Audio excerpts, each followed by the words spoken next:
Make sure you download the Woodward Sports app in the App Store and the Google Play Store today. Take Woodward Sports with you wherever you go and listen live on your phone or mobile device.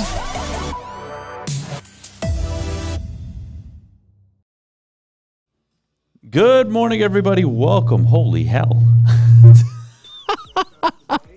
To the Morning Woodward Show here on the Woodward Sports Network.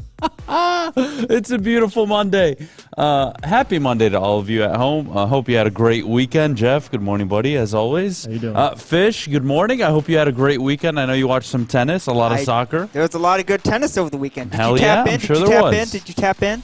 I did. Oh, I did. good. I didn't watch it live, though. It was too early. That's fine. No, that's fine. I told you didn't have to. Just watch it. Yeah, I did. Good. I enjoyed myself, but, of course, it was Championship Sunday across the NFC and the AFC. So, initial reaction, that was not what I was expecting.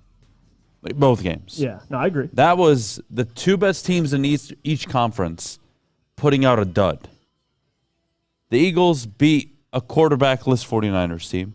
Yeah. And Patrick Mahomes beat the Bengals, but that was a 2020 game, and it made no sense how we got there. It was a grinder. It was a grinder, man. That was tough football. I liked it. I actually enjoyed the hell out of the second game, but I got to say, Patrick Mahomes, I think, no doubts, best quarterback in the NFL. No, I agreed.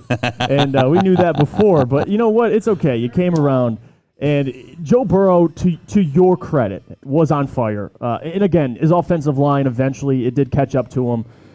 Every play, it seemed like, and we're going to talk about this later in the show, but the importance of having an offensive line, that was the big difference over the weekend. And we'll get more into it. But Joe Burrow, I mean, yeah, the two turnovers, he had a beautiful pass on third down. Or what was it, fourth down, Jamar Chase. Had some big plays, but overall, you can't overcome Patrick Mahomes in what he overcame. And I gotta say, and I'm not trying to brag here, but I gotta say, it's the facts.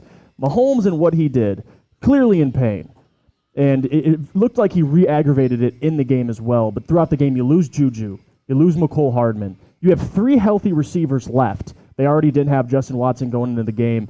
You essentially had Sky Moore, who was a rookie, and that was it. I mean, you're Travis Kelce, of course, but the Bengals pretty much said, hey, we're going to double-team, triple-team Travis Kelce. We're going to make these other guys beat us.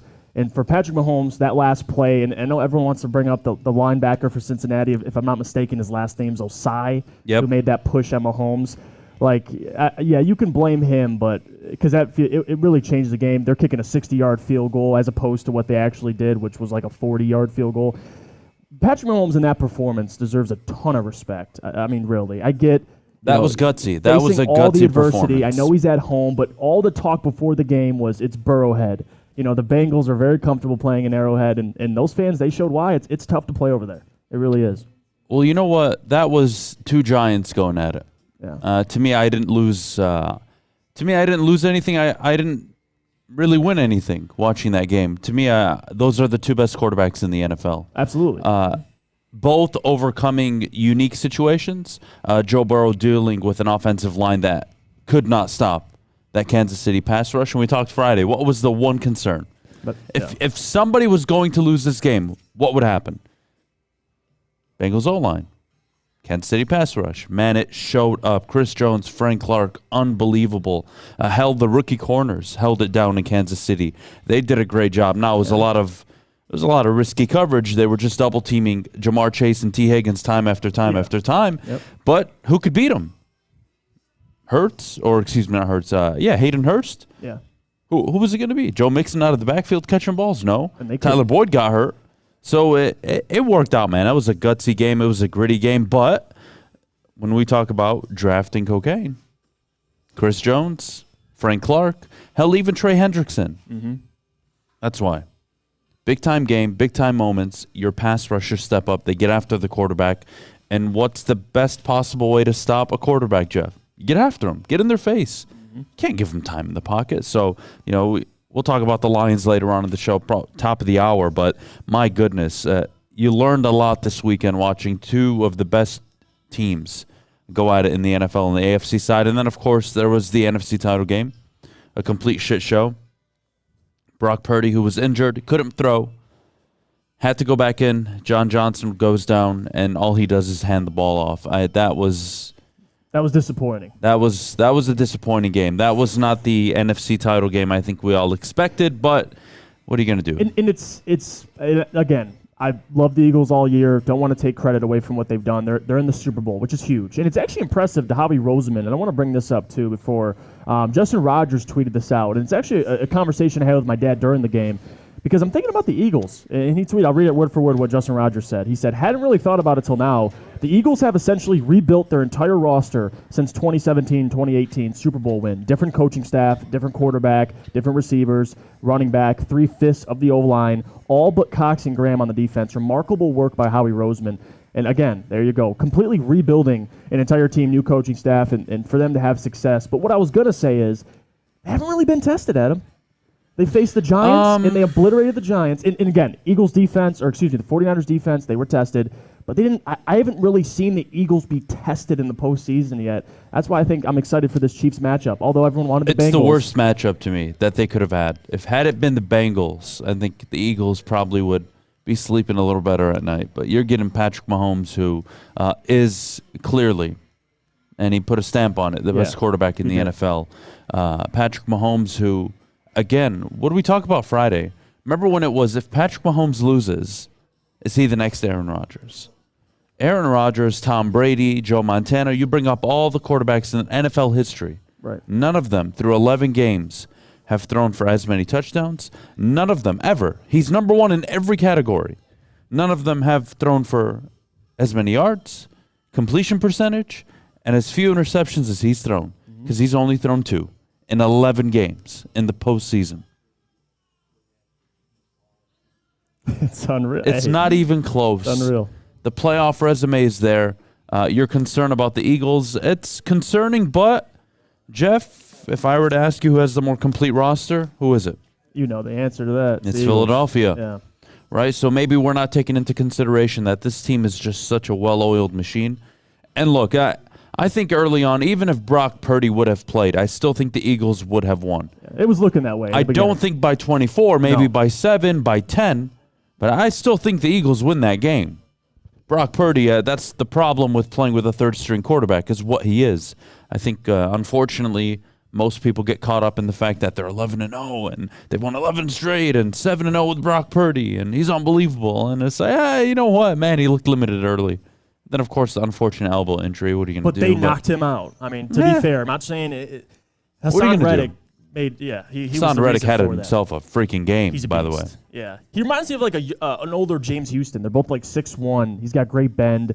And even that 49ers offensive line, which is pretty damn good. That Eagles pass rush, man, they almost broke the sack record this year at the regular season. They're a problem. But the Chiefs have a better offensive line than the Bengals, so that's going to be. I'll say this though: if the Chiefs walk into the Super Bowl and put out the performance they did against Kansas City, I think Eagles win.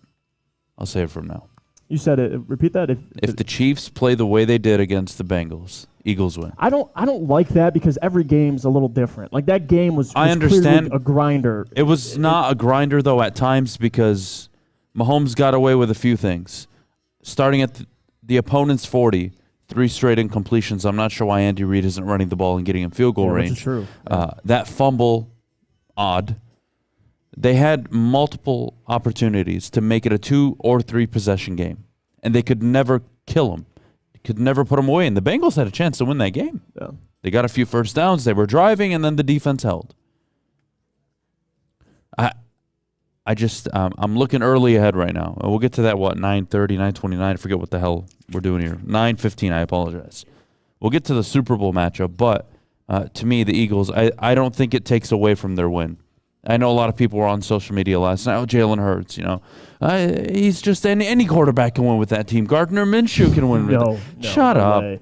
Just let it go, guys. The kid's a top 6 quarterback in the NFL right now. He's playing at an elite level. He brings so much to the table. Doesn't turn the ball over. That's huge. What would you do if you were Nick Sirianni, huh? What would you do if you knew their offense couldn't move the ball 10 yards downfield?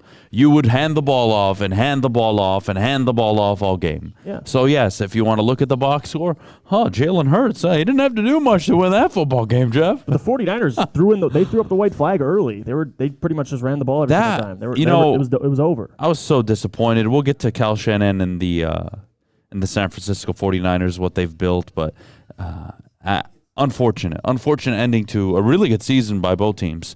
But regardless, we'll take a quick pause. When we get back, we'll recap the AFC title game. Your man, Patrick Mahomes, outplayed every quarterback on Conference Sunday. It wasn't even close. There was Mahomes and quite the gap before we even got to Burrow. Right. I thought he played exceptional. It was unbelievable. We'll get to that game coming up next, but before we do, Jeff, our good friends over at Guardian Alarm. Well, I'll show you a defense, a championship defense, and that's Guardian Alarm, because they have customized solutions from real experts. Their professional technicians take the time to recommend security and automation solutions specific to your needs. They also have 24/7 professional monitoring. Call them any day or night, and know that a Guardian team member will stay on the phone with you as long as you need. Call 1-800-STAY-OUT for more information. Introducing the Planet Fitness Guide to getting that post-workout glow. Step 1, what's your why? More epic energy, better sleep, blow off steam? Step 2, join Planet Fitness for just $10 a month and get moving in our clean and spacious clubs. Step 3, bask in that post-workout glow. Join Planet Fitness today for just $10 a month. Join today at any of the 50-plus Detroit area locations. It's a great day to get some Centron in your life. Okay. There it is. Centron, here we go. Gotta grab the cranberry. Oh wait, it's 2 for $4. Gotta double up with the classic as well. Centron World, baby. Centron, available at select Krogers, and if you wanna know how, go to @CentronWorld.com. You get dope like me. You know what? Why wait?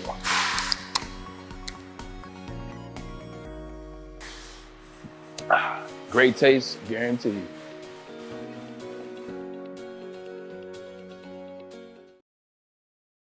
You have an opinion? Make sure it's seen and heard. Corner, jumper. Tweet us, hop on the YouTube chat, slide in the DMS at Woodward Sports on all social media.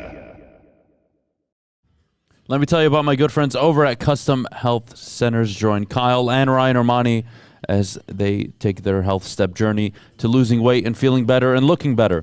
Call 844-789-8446 to Dr. Jason and his awesome team over at Custom Health Centers. We are back here on the Morning Woodward Show live, woodwardsports.com as always. Adham, Beydoun, Jeff, Iafrate, Jeff, Patrick Mahomes.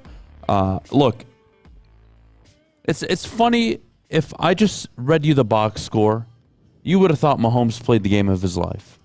But if you watch the game, man, it was a struggle for 4 quarters. Yeah. The one thing he didn't do was throw an interception.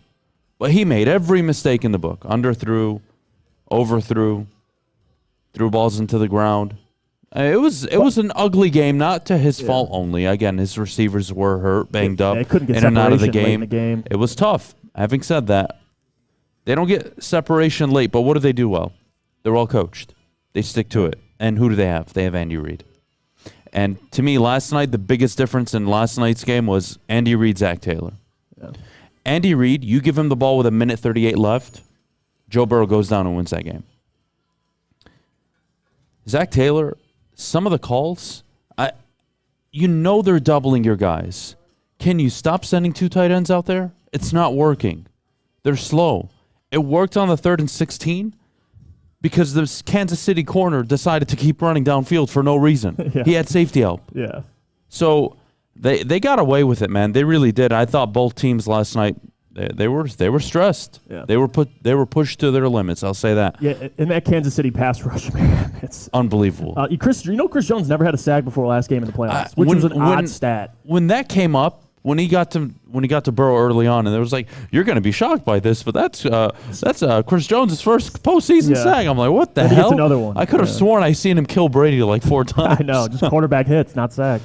Man. But no, that was the difference. I mean, you saw the Kansas City secondary, it's not that great, But their defensive line, man, that's why we echo it's the cocaine, because it made their job a little easier when you're in Joe Burrow's face every play. You talk about drafting players and what you want them to be. When you draft pass rushers, they live for that moment.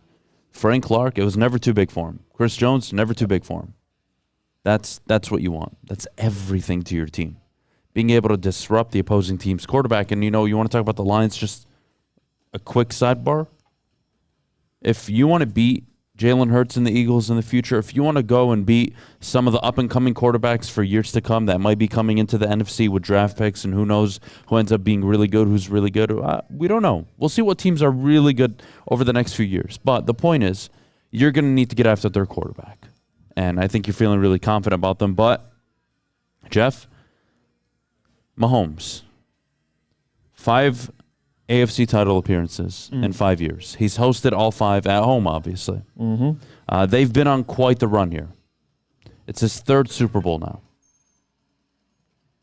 I don't want to play the legacy game. I think it's stupid. I think he's already shown he's on pace to do something we only really ever saw Tom Brady do early on in his career. Yep. But Tom Brady at the time was a game manager. He wasn't the Tom Brady that we grew up with and we saw throw for 4, 5, 50 touchdowns then. It was, no. This is totally different. What Mahomes is doing to start his young career, no one's ever done. Mm-hmm. And the only one you could argue that was on pace was the guy he beat last night. Because the guy he beat started for 2 years, been to 2 AFC title games. All right, there's something comparable, but nobody else is doing this. Yeah. And I very much doubt. It's so difficult to get back to the title game, let alone a Super Bowl. I mean, you want to project into next year already. This AFC is so difficult, man. And for him to be on top for the 3rd time in the AFC in 5 years, having had a shot all 5 years, speaks to Kansas City's organization, his ability, what they've done to surround him with weapons. Isaiah Pacheco last night, unbelievable. And Andy Reid. What more can I say about Andy Reid? Not much. Arguably, right now, you could argue the best coach in football. Yeah, and he's facing Philly, his old team, which I think is interesting. It's kind of a nice story. To your point about Patrick Mahomes, he's chasing Brady. That's the only person he's chasing right now. And Zach Kiefer tweeted this out last night. It's an interesting stat. Patrick Mahomes has been a starter for 5 seasons now. 5 AFC championship games, 3 Super Bowl appearances. Like, this is why I still think, echo my sentiment from last week, he's the best quarterback on planet Earth because of what he's done since starting in the National Football League. And Nick Wright, Patrick Mahomes defender, he tweeted this out as well, comparing him to Brady. He said Patrick Mahomes has made the Final Four 100% of his seasons, made the Super Bowl in 60% of his seasons, and in 2 weeks will have won the Super Bowl in 40% of his seasons, projecting he'll win. He said, for what it's worth, Brady is at 64% in the Final Four. Now, bigger sample size. Don't get it twisted. 45% Super Bowl, 32% won the Super Bowl. So what Patrick Mahomes is doing, he's clearly, and this is my point last week, is what he's working with to elevate everybody else. And that's what I'm looking for. And now, defensively, they have a good defense. They have a good pass rush. But you look at this Kansas, where did people pick the Kansas City Chiefs before the season? And I was included. Not first in their division. I mean, we didn't have them first in the division. So for Mahomes to come out and do what they're doing, win 14 games, win MVP, and you talk about all the success he's had in the playoffs over the accomplishments. Really? Tom Brady, yeah, no doubt. I mean, you're talking pure talent. Playing the quarterback position, Mahomes is the best I've ever seen. Now, you can disagree with that. That's fine. It's my opinion. But if you're talking about accomplishments, that's where Brady comes into play, and greatness, and longevity. You can't compare him because nobody through their first 5 years as a starter has been doing what he's doing outside of Brady. And even Brady didn't get to 5 title games in his first 5 seasons, right? Yes. So what Mahomes is doing right now is just a ride you kind of have to go on. Yeah. There's not much I can tell you. Is he the second greatest quarterback of all time? No. No, not yet. No, he's got to get there. But he's and can he be the way. first? Who knows? Yeah. He's got to get there. And it starts 2 Sundays from now in the Super Bowl. You go out when you lose that one. Again, we saw Brady lose to the Giants twice.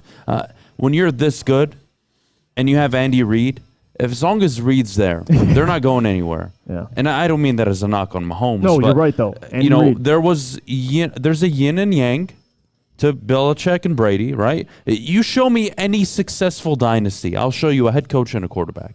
You show me any successful I would say, tenure. Forget dynasty. Forget Super Bowls. Show me a successful 10-year run for an organization. I'll show you a head coach and a quarterback. You need both of them, man. Mm-hmm. It's not a one-way street here. It's not, I just have Patrick Mahomes, we'll figure it out. I just have Andy Reid, we'll figure it out. Well, we saw what Andy Reid was without Patrick Mahomes. He'd get you to title games. He could get you to the AFC divisional round, win the division with Alex Smith, but he wasn't going to the Super Bowl 3 out of 5 years. He wasn't getting to the conference championship every year. Mm-hmm. Insert Mahomes. You throw Mahomes to the Cleveland Browns and Hugh Jackson, what do you think he is? I'm just saying. And I love where this is going. Andy Reid's still young, man. They're not going anywhere, dude. They're not. To your credit, one thing you've brought up, yes, head coach, quarterback, and GM. That's good organization. Yeah, that's the three criteria you have to meet. Because what the Chiefs did, they lost the Super Bowl to the Tampa Bay Buccaneers. They rebuilt that offensive line in one offseason. Yeah, one draft. One draft, essentially. Yeah, essentially. And that's, again, it's those three things. Yes, coaching obviously matters. You're seeing that this weekend. And on top of that, your quarterback. But what they've built in Kansas City to sustain this success is impressive to me. And that's where Brett Veach comes in, general manager of the Kansas City Chiefs. And that's why we have all the love for Brad Holmes and what he's doing is their philosophy. The Buffalo Bills, for as long as Josh Allen's been great, they still haven't figured out a run game. Like think about that. That's why, again, maybe it's because Andy Reid, offensive coach, knows what to do. But them rebuilding that offensive line in one season, that's got to be the Bengals this offseason. I know a lot of guys were hurt, but when you can I ask everybody a question? Can we all be honest here? No. Like Fish. Well, we're going to have to be. Honest question here. This drives me nuts. And I'm not trying to get worked up this morning, but last I checked, teams that make the Super Bowl, can we all agree, are very good teams? Correct. There typically aren't fluke teams that make the Super Bowl, right? Now, there have been some. We saw the Eagles with a backup. We saw Eli Manning somehow win 2 fucking Super Bowls. Honestly, I don't know how to this day, but their defense, it happens. But it's an anomaly, right? Yeah. Complete teams with excellent quarterbacks, excellent wide receivers, excellent coaches, excellent defenses. That's typically who's in the Super Bowl. So this idea that, oh man, wait till they can't afford to have all these players around them. Dude, that's not how the NFL works, man. No.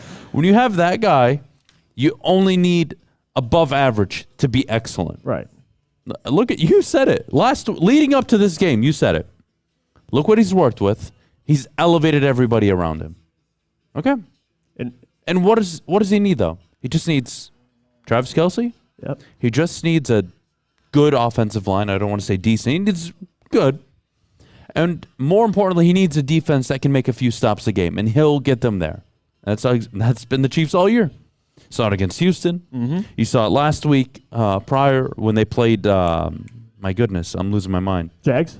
When they played the Jags, hey, make us a stop, we'll close this game out, yada, yada, yada, 27-20, no problem. And then you saw last night against the Bengals. Yep. Hey, boys, don't let them go down and kick this field goal. Give me the ball. I don't care if I'm at my own 5-yard line. Give me 30 seconds, I'll do it. Just give me a chance. They gave him a chance, he won the game. Granted, refereeing was complete shit, by the way. I think that's the next thing. Which was a little odd. I mean, refereeing probably at its worst I've seen in my life in the conference championship games. Both teams suffered. That was so bad. It was so bad. I'm going to be honest, and I want to ask your opinion on this. I don't know if we have enough time, but if you saw the 49ers, how they started that game, listen, you get to your 4th-string quarterback, they didn't look ready to go, like, as a team. They were super undisciplined from the start with Brock Purdy. No. That's what threw me off with Kyle Shanahan. No, I think Philly came out. They got their 7. And you have to remember, he only threw 2 passes before he got hurt. There was no rhythm. And what do we say about Brock Purdy going into this game? This was the litmus test. And he looked like shit prior to getting hurt. He looked nervous. Guys, you want to talk about Kyle Shanahan. You go find me a head coach that's getting to an NFC title game Brock Purdy, with a 3rd-string quarterback. Doesn't take anything and then has to deal with going on the road against the best team in football, arguably. With a 4th-string quarterback who went down and then went back to the guy, Jeff, you know what he couldn't do? He couldn't throw the ball. Are you fucking kidding me? I mean, that I don't even want to acknowledge that game, but the refereeing to me, unfortunately, that was awful. Yeah. Especially, look, you had to call it. It was clearly roughing, unnecessary roughness, on Osai at the end. But, man, the officiating leading up to that moment was garbage. That was the right call. I don't have an issue with that call. But some of the things the missed holding on that very same play, it was obvious. He was being dragged to the ground, for God's sake. Yeah. Again, not excuses. There's a lot of those but it's poor. calls. It's poor refereeing. It's not about. There's a lot of them in the game. I very much know that. But you can't miss calls in these type of games, man. Dude, these people have worked all year long for this. Whether it benefited the Bengals or the Chiefs, I don't care who. Refereeing needs to be better, man. I don't know how you fix it, though. I don't. Yeah. I really don't. Full time, but even then, what does that mean? I've been hearing that for years. Refs. Yeah, I know. It's still an issue. You're going to have them sit in the room in the offseason like, oh, no, man. Like, that's such a hard job, and I get it. It's such a hard job, but you got to be better. You got to be better. Absolutely. We'll take a break. When we get back, NFC title game. Not much to talk about. We'll try to pull what we can from it, but working with a third and then fourth string and then back to the third string who couldn't throw. The Niners had no chance. Jalen Hurts and company put him to bed. Miles Sanders, Bart Scott. I love the way they ran the ball all game. They knew. They knew when it was 7-0 that the game was over. And they knew if they got to 14 that all they had to do was not turn the ball over and they would win the game. And what'd they do? Hand the ball off 30-plus times. You know why? Because they were in no threat. Right. Let's get to the Eagles-Niners game coming up next. But before we do, Jeff, our good friends over at Big Boy. Detroit is always better with comfort foods from Big Boy. You can try the classic meatloaf or Cajun chicken Alfredo. How about breakfast as well? They got the stuffed potato pancakes. You can stop by your local Big Boy today. Love Woodward Sports? Love wearing clothes? Then you should be wearing Woodward Sports clothes. Check out our full line of merch at woodwardsports.com. Just click on shop. We have all your favorite designs, like Dan Campbell kneecaps, Beverly Hills Golf, Woodward Golf, and of course, our own logoed out merchandise. Men, women, infants, kids, all love Woodward Sports. Impress your friends. Impress your boss. Impress your dog. Buy Woodward Sports merch today. Fellas, let's be honest. We like things to be easy. We like simple stuff, like sports 7 days a week. We like things uncomplicated, like Lady Jane's Haircuts for Men. Open 10 to 8, 7 days a week. Walk in anytime. Sign in, sit down, watch your favorite team play, and before you know it, your hair will be game ready. Open 10 to 8, 7 days a week. Walk in anytime. Lady Jane's Haircuts for Men. It's wicked awesome. The only sports network in Detroit that starts with a W. You know, because we win. Woodward Sports, Detroit's winning sports network. Pepper's Tanning is where you'll find all the cleanest salons in the D with spotless, sanitized rooms and trained and certified tanning professionals. You can join the Pepper Club for all the best deals. They'll beat all competitors by $5. ChiliPeppersTanning.com. Hottest bulbs, hottest deals, darkest tans. Your Vitamin D headquarters, 27 locations and more on the way. Chili Peppers tan on a special day. I didn't say what like day that. it is. I didn't say it could be Derby West Ham today. I'm super excited. Or whatever the Serie A game is. I completely draw a blank on that. Could be my special day. Or it could be the Australian Open finished yesterday. And I'm crying tears of sadness. But hey, rugby's around the corner. That's exciting. I love you, Fish. I will get myself fired doing Mailbag, though. I'm sure you know what's coming. I bet so. We're back here on the Morning Woodward Show, live, woodwardsports.com. Eagles smack. They just, it was ugly. 31-7. They beat the Niners. But before we get to that game, I want to tell a little story, okay? Oh, I love stories. You're going to love this one, Fish. When we talk about drafting the cocaine, all right, the edge rushers, the offensive linemen, go look at the AFC title game. What'd you see? The two best quarterbacks in the game. Yep. Yes or no? Yes, correct. 100%, no doubts. No doubt. You go to the NFC Championship game. I think Jalen Hurts is a top 6 quarterback. There's no denying it. He is playing at an unbelievable level right now. He's progressed year after year after year now, and they're in the Super Bowl. And then there's Brock Purdy, who you don't know what the hell you're getting. He's a third string. He was Mr. Irrelevant, and here we are. This is why the Niners traded so many first-round picks to move up to 3, Jeff. What you saw in the AFC is why they did it. Because you're looking for your guy. I'm not saying Patrick Mahomes comes out every fucking draft. No. But typically there's one excellent quarterback every draft that comes out. That's why you draft him. That's why you spend a first, top 3, top 5, top 7, top 10 pick on a quarterback. That's why. So you don't show up to an NFC title game in a gunfight with a bunch of knives and scissors. Because that's what the Niners did last night. They showed up and they had no chance. The minute Brock Purdy couldn't throw the ball, and we need to stop this facade of Brock Purdy. He is a beneficiary of Christian McCaffrey making plays out of the backfield, Deebo Samuel being an X-Factor type player along with George Kittle and that offensive line. Yeah. You can point 31-7. Poor Kyle Shanahan. Oh, he lost another big game. Yeah. Save it. This is why you draft a quarterback. And the only reason I'm bringing that up is let's remember this 2-3 years from now when hopefully we're talking about the Lions in a big-time game. Because you want this guy. You want Mahomes. You want Burrow.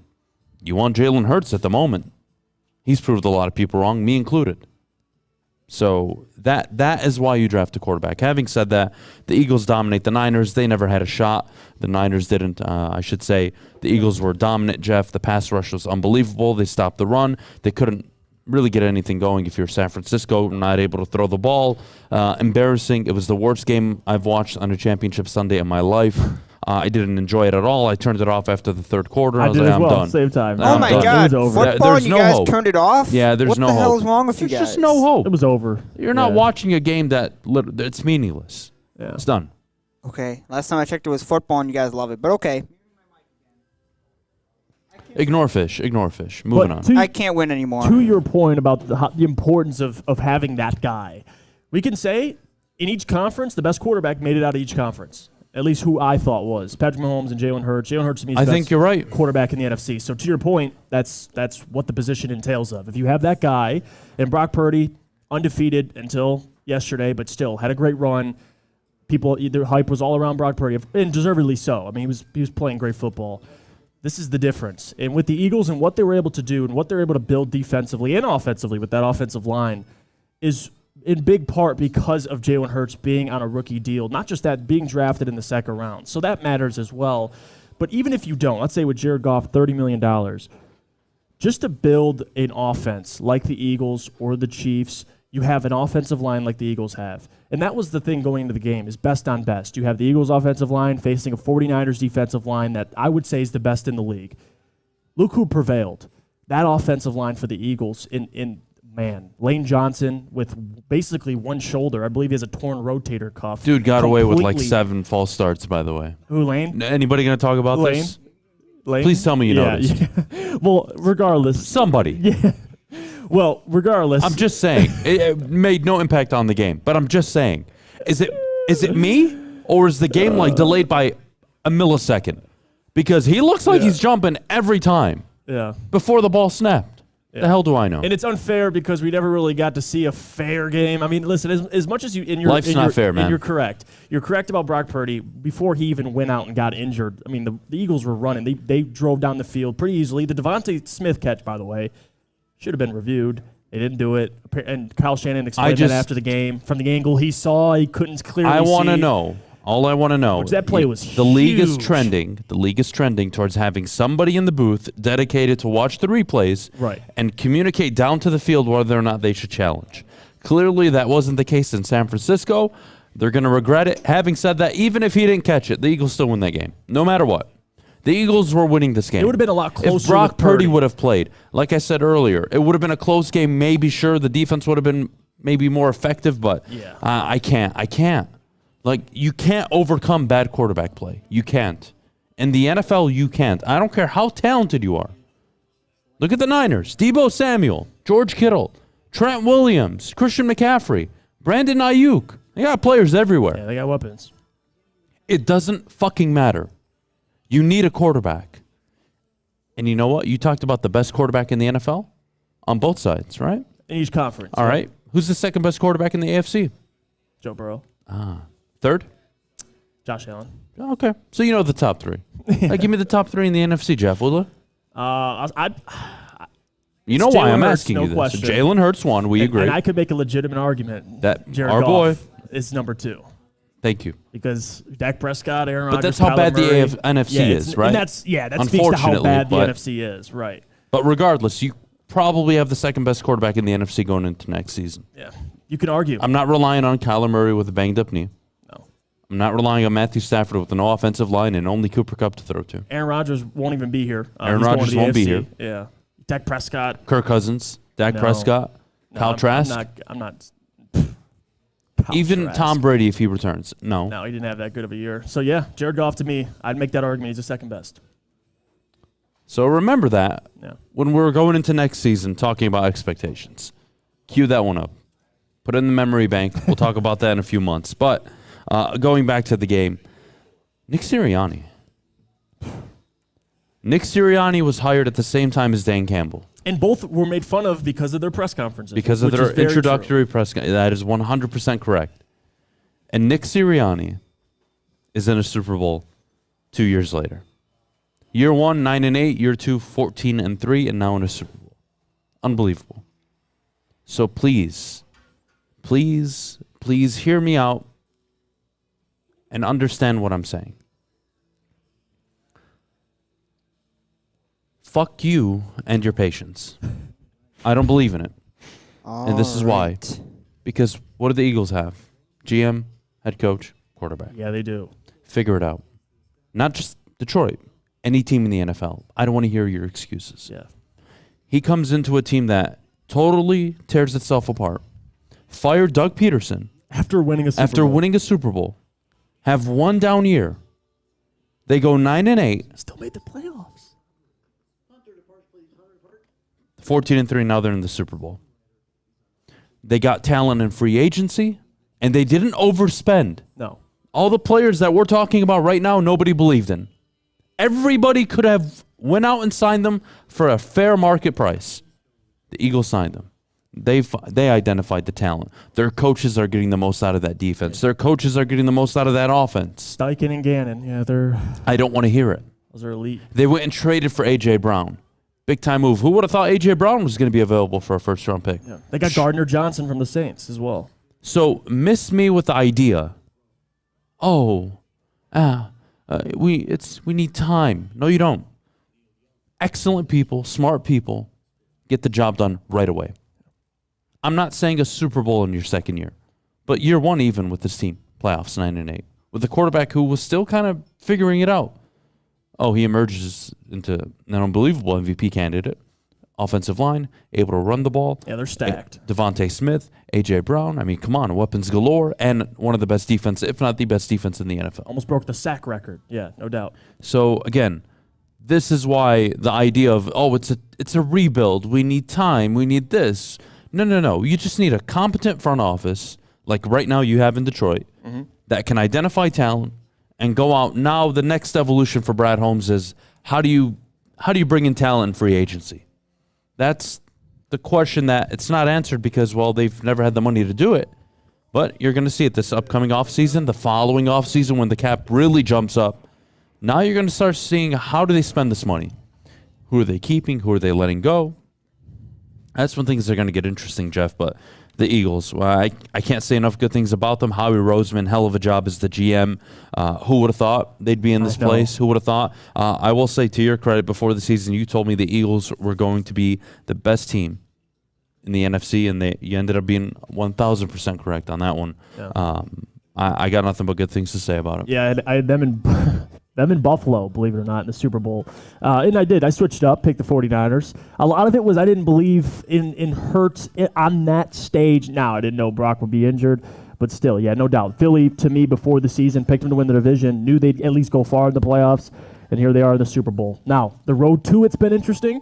You beat the Giants and you beat the San Francisco 49ers without a quarterback. This is the real test, right? You're facing the Chiefs, facing Patrick Mahomes and Andy Reid. We'll see what they can do. Can we be fair to Philly, right? Because Nick Sirianni was gifted a 4-11-1 roster. Yeah. A 4-11-1 roster. And their best receiver was Travis Fulgham.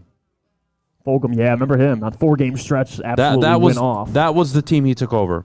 You want to go to the defensive side of the ball? You want to talk about their defense? All right, let's go to their defense. Let's talk about all the amazing players they had. Alex Singleton, Jalen Mills, Darius Slay, Rodney McLeod, TJ Edwards, Nathan Gary, Brandon Graham, I'll give you, Duke Riley, Marcus Epps, Nikhil Roby. All right, I'll give you that one. Fletcher Cox, okay. Josh Sweat, okay. Derek Barnett, Malik Jackson, Kevon Wallace, Vin Curry, Michael Jaqua, half of the Hassan Riddick's on this team. Gardner Johnson on this team. Darius Slay. Darius Slay on this team. No. Bradbury. Yeah. No. Bradbury on this team. You added Jordan Davis. The guys you put up in the front seven, your linebacker additions, Hassan Reddick. It's not even close. Stop. They were a 4-11-1 roster at the end of the day. Just because the GM went out and made excellent moves doesn't take away from the coach or the process. Every GM has the capability. Who's the good one? Who's the bad one? Yep. Right now in Detroit, you have a really good one. It's showing. You've got the talent. Coach got you 9-8 your second year. Sky's the limit. This is not just about Detroit. This is for every team in the NFL that sucks right now. Because the Lions don't. We're talking about the bottom-feeding teams right now. Right. Miss me with your excuse. Carolina, Houston, Arizona, I don't care who you are. Miss me with your excuses when I watch teams do it every single year. I don't want to hear it. And I don't like taking credit away from Sirianni because of how good the roster is. Like it wasn't when he showed up, though. Right, but every good chef needs good ingredients. I saw Jim Caldwell win 11 games at most with one of the most talented rosters in the NFL. Right. So stop it. Roseman gave him all the ingredients. Sirianni, you won 14 games in it. Now you're in a Super Bowl. Say what you want about the roster. I agree it's stacked. Sirianni deserves a ton of credit. He does. Well, you talked about how important the offensive line was on Championship Sunday. So what does it mean for the Lions? Let's talk about the offensive line. Why it's the key ingredient to having success. That coming up next. But before we do, Jeff, our good friends over at Swiss Insurance. Be sure to check with Swiss Insurance for your commercial insurance review. Swiss can help make sure you have the proper coverage. Swiss Insurance. Give them a shot and you won't be disappointed. Contact them, mark@swissins.com. By now you know me, Christina Gennari, as the obvious choice in real estate. And you know my website, soldchristina.com, as your #1 resource for buying or selling your home. Myself, along with my amazing staff, pride ourselves on making your home buying and selling experience a relaxing and easy one. Come see why we are the obvious choice. Christina Gennari at soldchristina.com, the obvious choice in real estate.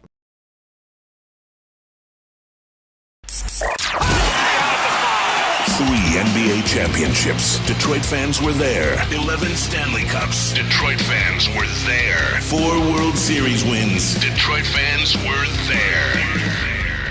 And that one Lions playoff win in 1991. Yeah, Detroit fans were there.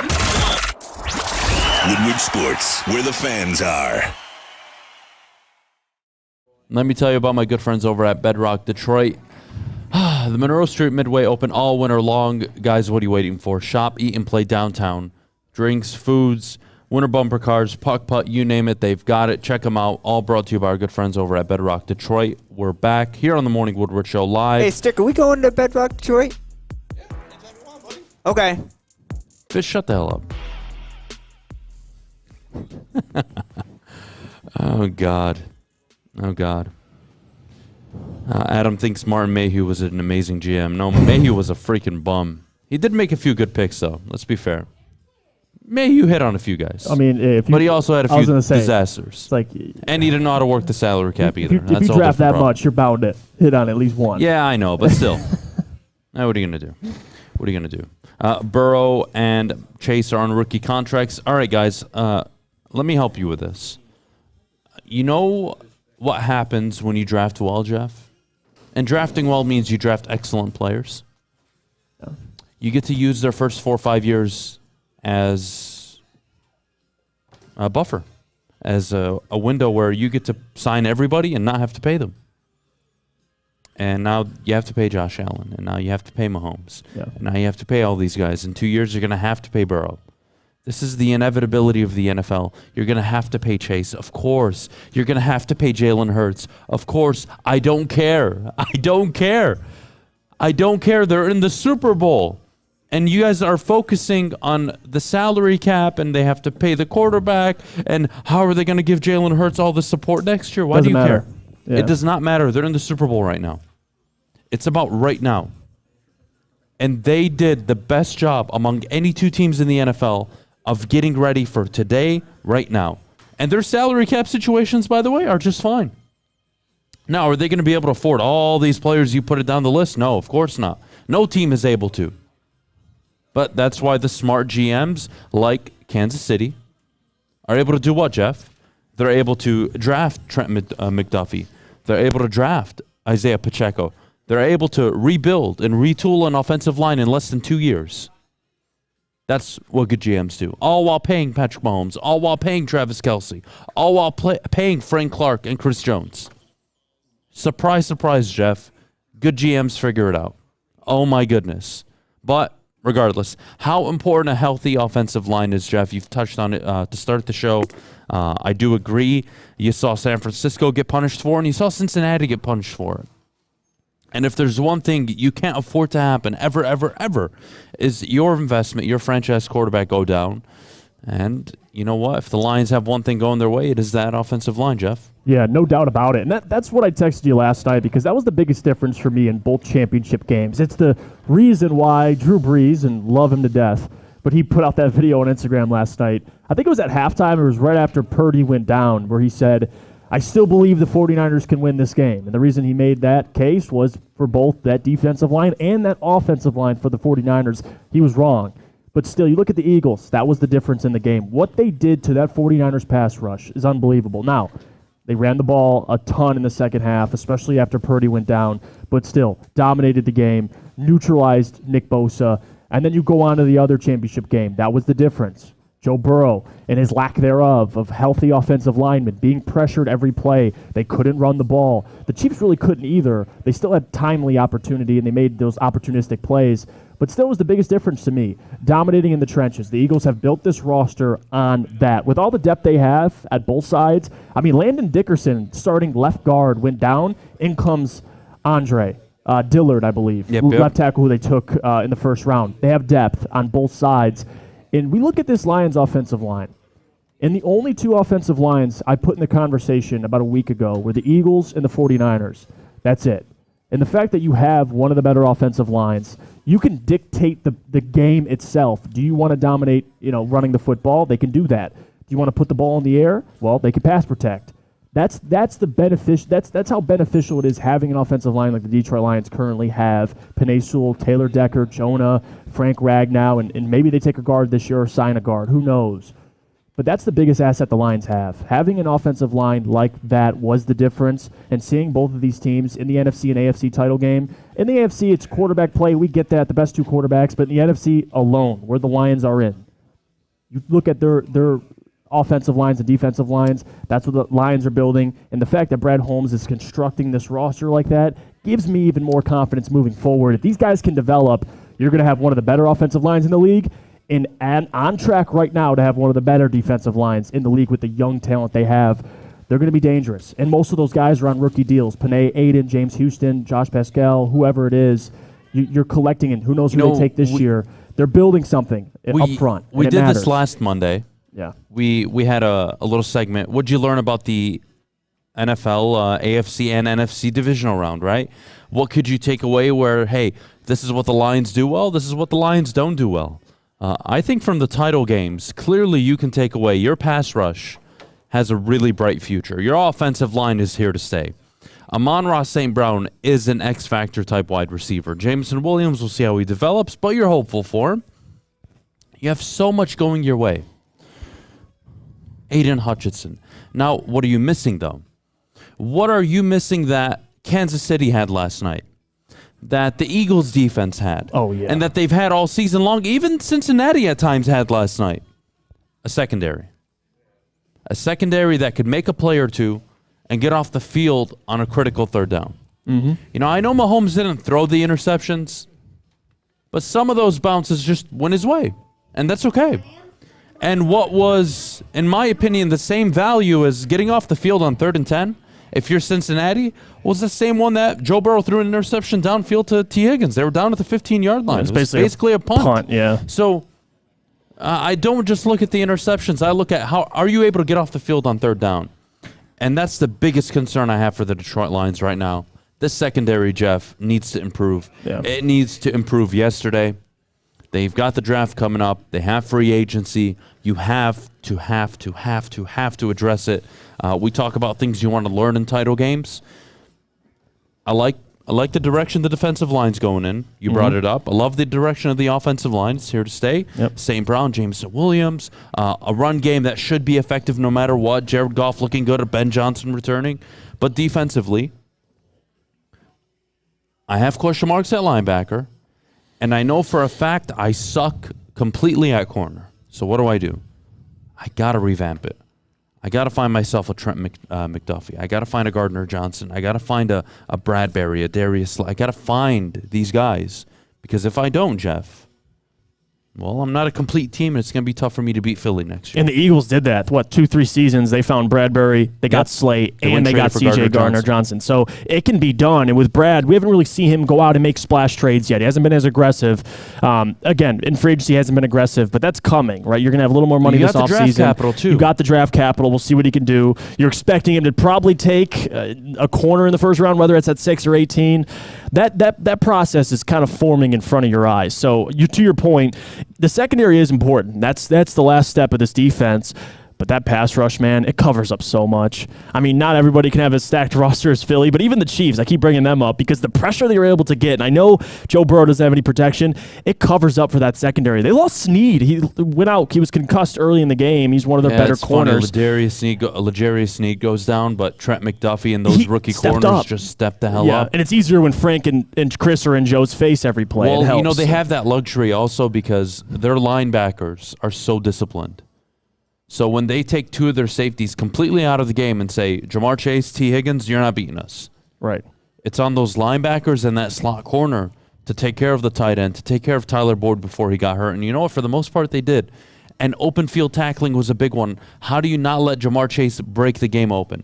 Don't let him go for 20, 30 yards off of a bubble screen or something. And they didn't. Joe Mixon, irrelevant last night. That Kansas City defense, Steve Spagnuolo, by the way. I grew up at an age where my first introduction to Steve Spagnuolo was he became the head coach, I believe, of the Rams or the Giants. I believe, the Los Angeles Rams. At the time, St. Louis. Mm-hmm. And he was mocked and joked. But I kept hearing, it was me as a kid listening, watching TV, how great he was as a defensive mind. And then he went to the Giants, and we all know what happened. And then he went to the Chiefs, and he's been there for so long now, and it's been excellent defense year and year and year and year after year after year, even if the talent isn't there. Coaching goes such a long way in this league, and I have nothing but good things to say about him. Good for him. I know Reed will get the credit, Mahomes, rightfully so, but you see coordinators around the league, they're just coordinators, right? They're excellent. They're not head coaches, but they're just damn good coordinators. He's one of them, man. Yeah. He's one of them. And you look at, another year, another 2 teams in the Super Bowl with what? Offensive coaches. That's where the league's going. And you talk about Steve or Lou for Cincinnati, good defensive coordinators under an elite offensive coach. That's what we've seen as of late. And Dan Campbell, to me, I have to believe in what Sean Payton thinks of the offensive version of Mike Vrabel. But seeing these 2 offensive coaches with their defensive staff in the Super Bowl, I think the Lions gives us hope that what they have currently, they're building something special with Brad Holmes and Dan Campbell. So I'm excited, man. After watching last night, I just want to get to the season already, truthfully. Oh, man, I do. I am pumped for this offseason, I'm not going to lie. Yeah. There's so much to talk about for the Lions, what they'll develop, how they'll develop, who they can acquire, who they can't, what's the limit, draft picks. You got 2 first-round picks, 2 second-round picks. Yeah. It's going to be nice. It's going to be nice, but we'll take a break. When we get back, coming up top of the hour, Kellen Moore out as the offensive coordinator in Dallas. What does it mean for Ben Johnson? And I know what you're thinking, well, what the hell does it mean? Well, what happens when you decline a few jobs, like Kellen Moore did, and you stay and you stick around? Is Ben Johnson risking his potential head coaching future because no one is going to hire Kellen Moore right now as a head coach? Maybe as an OC. Right. Or he'll probably go be an offensive assistant somewhere and try to get another OC job. Chargers are interviewing him right now, so we'll see what happens. But the point Is Ben Johnson risking a lot by staying in Detroit? Well, it depends what angle you look at it from. And I think if you look at it from a human standpoint, I think he's made the right decision. But we'll get to that coming up next. But before we do, I got to tell you about our good friends over at Planet Fitness. Sign up today, $10 a month. What are you waiting for? Get to a Planet Fitness near you. Sign up today at planetfitness.com or by visiting one of their many locations. It's only $10 a month. Your fitness is essential. At work and at home, we're there with smarter security solutions. Featuring complete automation with customized alerts and more. For over 90 years, we've been the company that's been counted on to protect what matters most, all with personalized service and care. Right now, for a limited time, receive a free video device plus free installation with a new home system. Guardian Alarm. We protect Michigan. It's a great day to get some Cincinnati in your life. Okay. There it is. Cincinnati, here we go. Gotta grab the cranberry. Oh wait, it's 2 for $4. Gotta double up with the classic as well. Cincinnati World, baby. Cincinnati, available at select Krogers, and if you wanna know how, go to @CincinnatiWorld.com. You get dope like me. You know what? Why wait?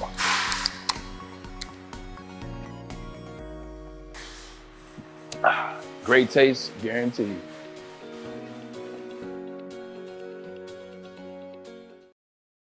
3 NBA championships. Detroit fans were there. 11 Stanley Cups. Detroit fans were there. 4 World Series wins. Detroit fans were there. And that one Lions playoff win in 1991. Yeah, Detroit fans were there.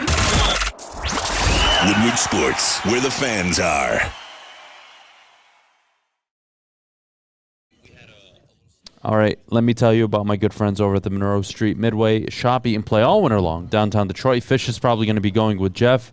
God help him. You enjoy yourself, Fish. Shop, eat, and play all winter long. I will. Visit the Monroe Street Midway. We're back. Top of the hour, 9 o'clock. On a beautiful Monday morning, January 30th. Fish, happy birthday, buddy. Is it your birthday today?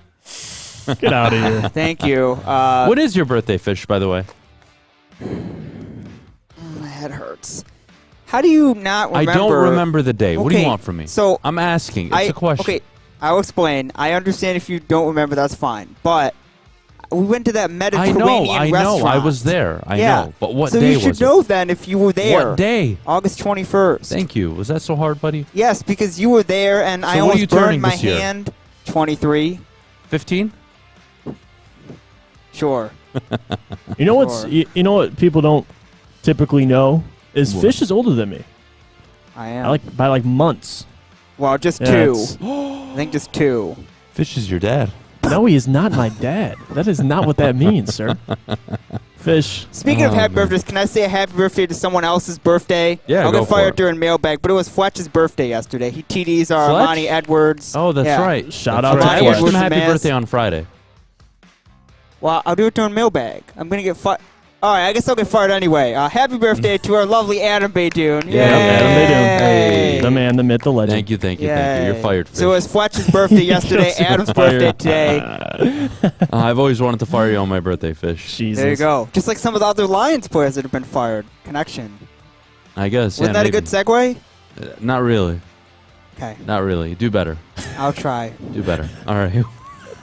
I wanted to get you something, and you wouldn't let me get you something. All right. Kellen Moore is out as the cool. OC in Dallas. Sorry, Fish. Just mute your mic.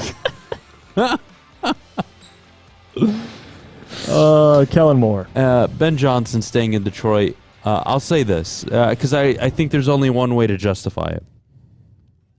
Can this backfire? I think the answer is yes, it can. We can't definitively say everything will happen this way next year. Having said that, you're coaching a top 5 offense, statistically. You're coaching an offensive line top 3 in the NFL. You're coaching a quarterback who played at a top 2 level in his own conference last year. You're coaching a backfield that can produce depending on health, but anybody behind that offensive line should be fine. Right. And you expect going into this offseason, Brad's going to retool a little bit. Okay, what else do we got? Amon-Ra St. Brown. Jameson Williams. Oh, that's nice. I get to work with that. Oh, sign me up. If I'm Ben Johnson, to me, returning was always the right move. There was not a single job out there to me where I said, quarterback, head coach, it works, go there. Chargers jobs available? Nope. So Ben's staying. I think it's the right move. Very happy about it. Again, will it backfire? I don't know. Do I think so? If I were to answer that, I would say no. I don't think it backfires. But can it? The answer is yes. Anything can happen in life, right? Mm-hmm.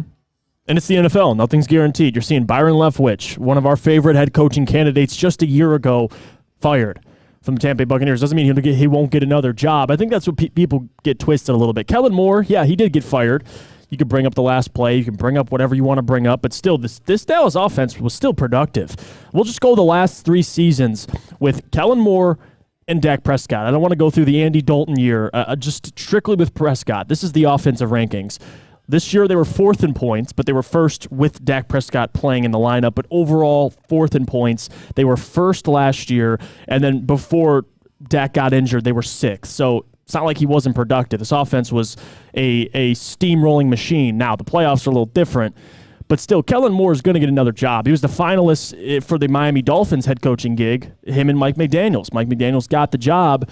Kellen Moore will get another job. That's why the whole thing with Ben, yes, is he risking coming back? Of course. Now, there's always a part of interviewing for head coaching jobs. It's great experience for anybody, especially for Ben. Did he get offered a job? I don't know. He might have felt like, hey, I'm not ready. I need to come back for another year and be an OC. He was only an OC for 1 season. I don't think it's going to backfire on him, but he knows this. I mean, guys are very self-aware. I bet Ben Johnson's clearly aware that, yes, if the results aren't there, the interest won't be there as well. But to your point, this offense is all coming back for the most part. I mean, no one's really leaving. To his credit, it's a good situation to go back to. Let me ask you this about Kellen Moore, okay? Did you ever believe Dak Prescott was elevating his game because of Kellen Moore? Did you ever get that vibe or that understanding of, man, what Kellen Moore is doing for Dak Prescott is amazing? No. And let's be honest, Dak hasn't been amazing. No, not this season. All those garbage fourth quarter numbers that nobody wants to acknowledge, that's fine. But Dallas's offense has been fraudulent. The Lions' offense was top 5 in scoring. Top 5 in almost every category. Yeah. Ben Johnson took over the same offense that was one of the worst last year in the NFL. You know what he did? Forget all the team efforts. He got the best year out of Jared Goff since he was with Sean McVay on an MVP-type team, on a Super Bowl team in Los Angeles with the Rams. He had Amon-Ra St. Brown become the first Lions wide receiver in a few years, I want to say 5, 6, 7 years, to get 100 receptions in a single year. He had Jamal Williams break Barry Sanders' single-season touchdown record. DeAndre Swift, when healthy, was dynamic out of the backfield. Their offensive line, for God's sake, Penei Sewell was catching balls out of the backfield. Unbelievable. Yeah. Hook and ladders, you name it, they had everything. To me, there's a big difference to me. The Lions are going this way when with Dallas, it was with Dak, it was like, all right, well, maybe they go up a tick, but yeah. Even this year, 12-5, fraudulent. Yeah, and melting in the playoffs. Fraudulent 12-5. Melting in the playoffs has been always the issue for the Cowboys, and with Kellen Moore, that didn't really change. Now, with Jared Goff versus Dak Prescott, I think Goff's style and what he is as a quarterback, being self-aware enough to know what he is as a quarterback, I think that benefits Ben Johnson. I think their relationship and what Ben's looking for in a quarterback and what Jared is and what he's doing at quarterback is very similar in what they believe in, right? For Goff, it's just getting the ball to the playmakers, not turning the ball over, getting the ball out quickly. He does all those things, puts it on the dime accurately. Dak Prescott, it feels like Dak he does things to try. It's almost like confidence-wise, Dak thinks he's one of the better quarterbacks in the league, but the reality is he's not even one of the better quarterbacks in the NFC. He's probably top 5, you could argue, top 4. Dak's a good quarterback, but he's not elite. And I think Ben and what Jared's doing, even with Jared, you call him whatever you want. If you don't want to say he's elite, I agree. He's not an elite quarterback. But what he's doing at the quarterback position with Ben and that offense, to me, is still an offense that can make playoff runs. Jared's it's proven repeatable it. also. Yes, repeatable. It's not like a big play offense. You rely on these big plays. They're very productive. They're efficient, and that's a lot of credit to Ben Give me your top 5 Johnson. quarterbacks in the NFC. Top 5. Okay. Jalen Hurts. I'd say Jared Goff. Okay. Number 3, probably go. Man, now we're starting to get really at the thin of things. Maybe I would say Aaron Rodgers if he's here, but assuming he's not, maybe Dak or Kyler. Wow, but even then, I was not expecting you to say Dak. But still, like Jimmy G when he's healthy is up there. Like I think all those guys are in that conversation. So I'd probably say Dak and Kyler are also in that convo, but not huge fans of those guys anyway. Oof. Just not. Oof. All right. Well, look, I'll say this to wrap up the Ben Johnson stuff. Risky, sure. Could have taken a head coaching job basically in Carolina, or the other destination was, God, I'm losing. For what, Ben? Yeah, for Ben. The Colts. He interviewed for the Colts, Houston. He interviewed for all those jobs were his to take. Yeah. He said, no, I think, it's my opinion, I think it's the right decision. Career move, you get a pay raise, you get to coach a top 10 offense guaranteed next year likely, barring any catastrophic injuries. You're coaching a top 10 offense. Your name's going to be in the running. Right. And I could argue there's 3, 4, 5, 6 jobs next year where half of them have quarterbacks already in place that you can walk in and take over, or a young quarterback that needs to be molded and taken to the next level. Mm-hmm. Watch out. Watch out for Ben Johnson and his future as a head coach. Who knows? But Kellen Moore out as the offensive coordinator in Dallas. Tough shit. And I also think he's a bit of a scapegoat.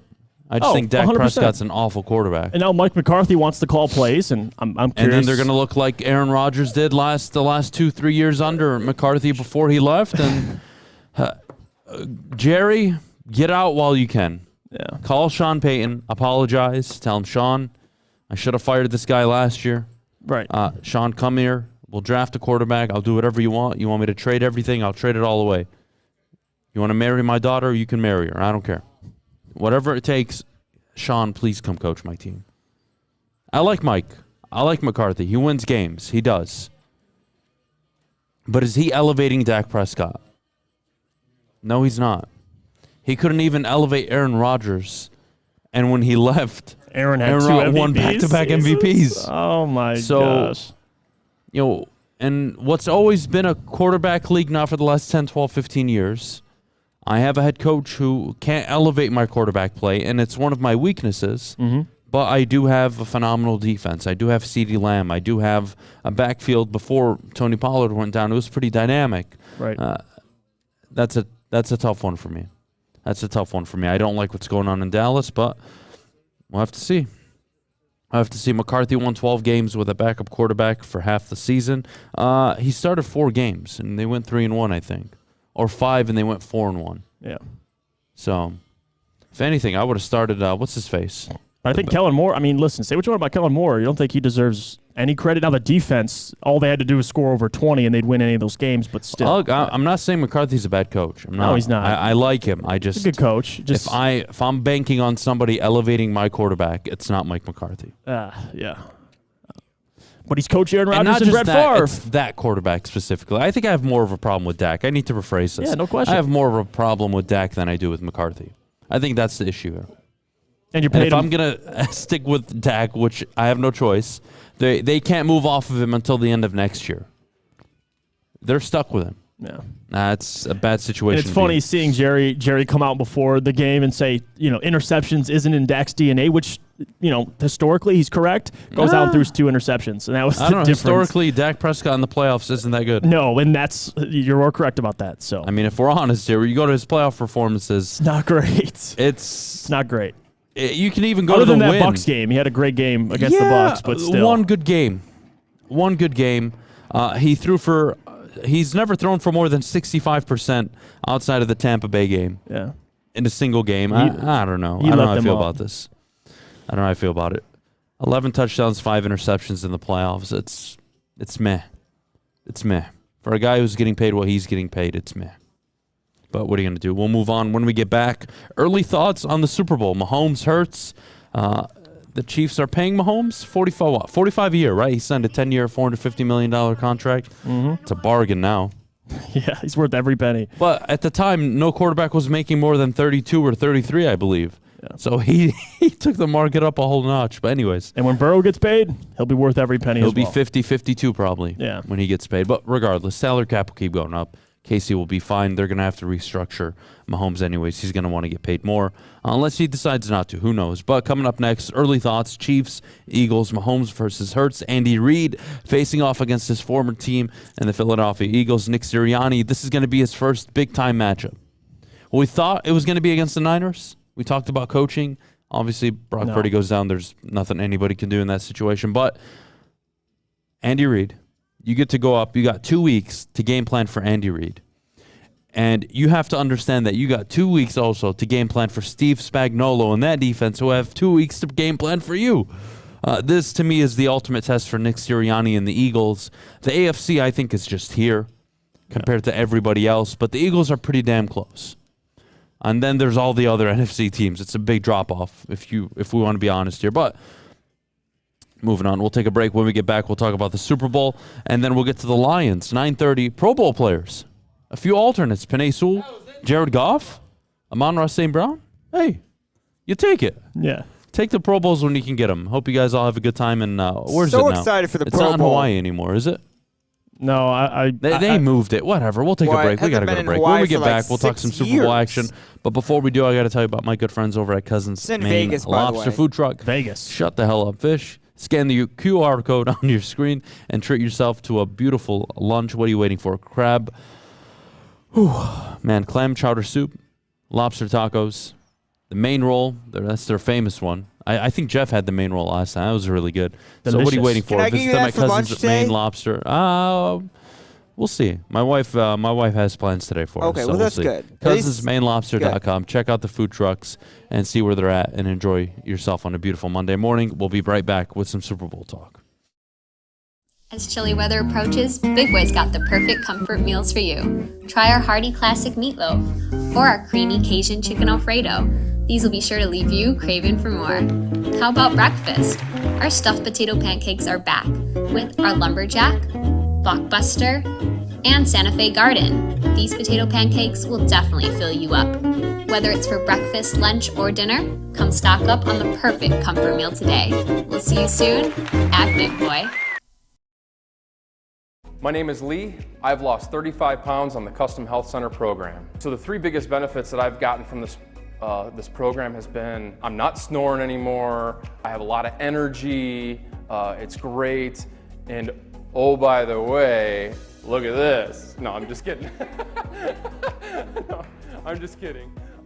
Call us at 844-789-THIN or visit CustomHealthCenters.com for a free consultation and get started for as little as $5 a day.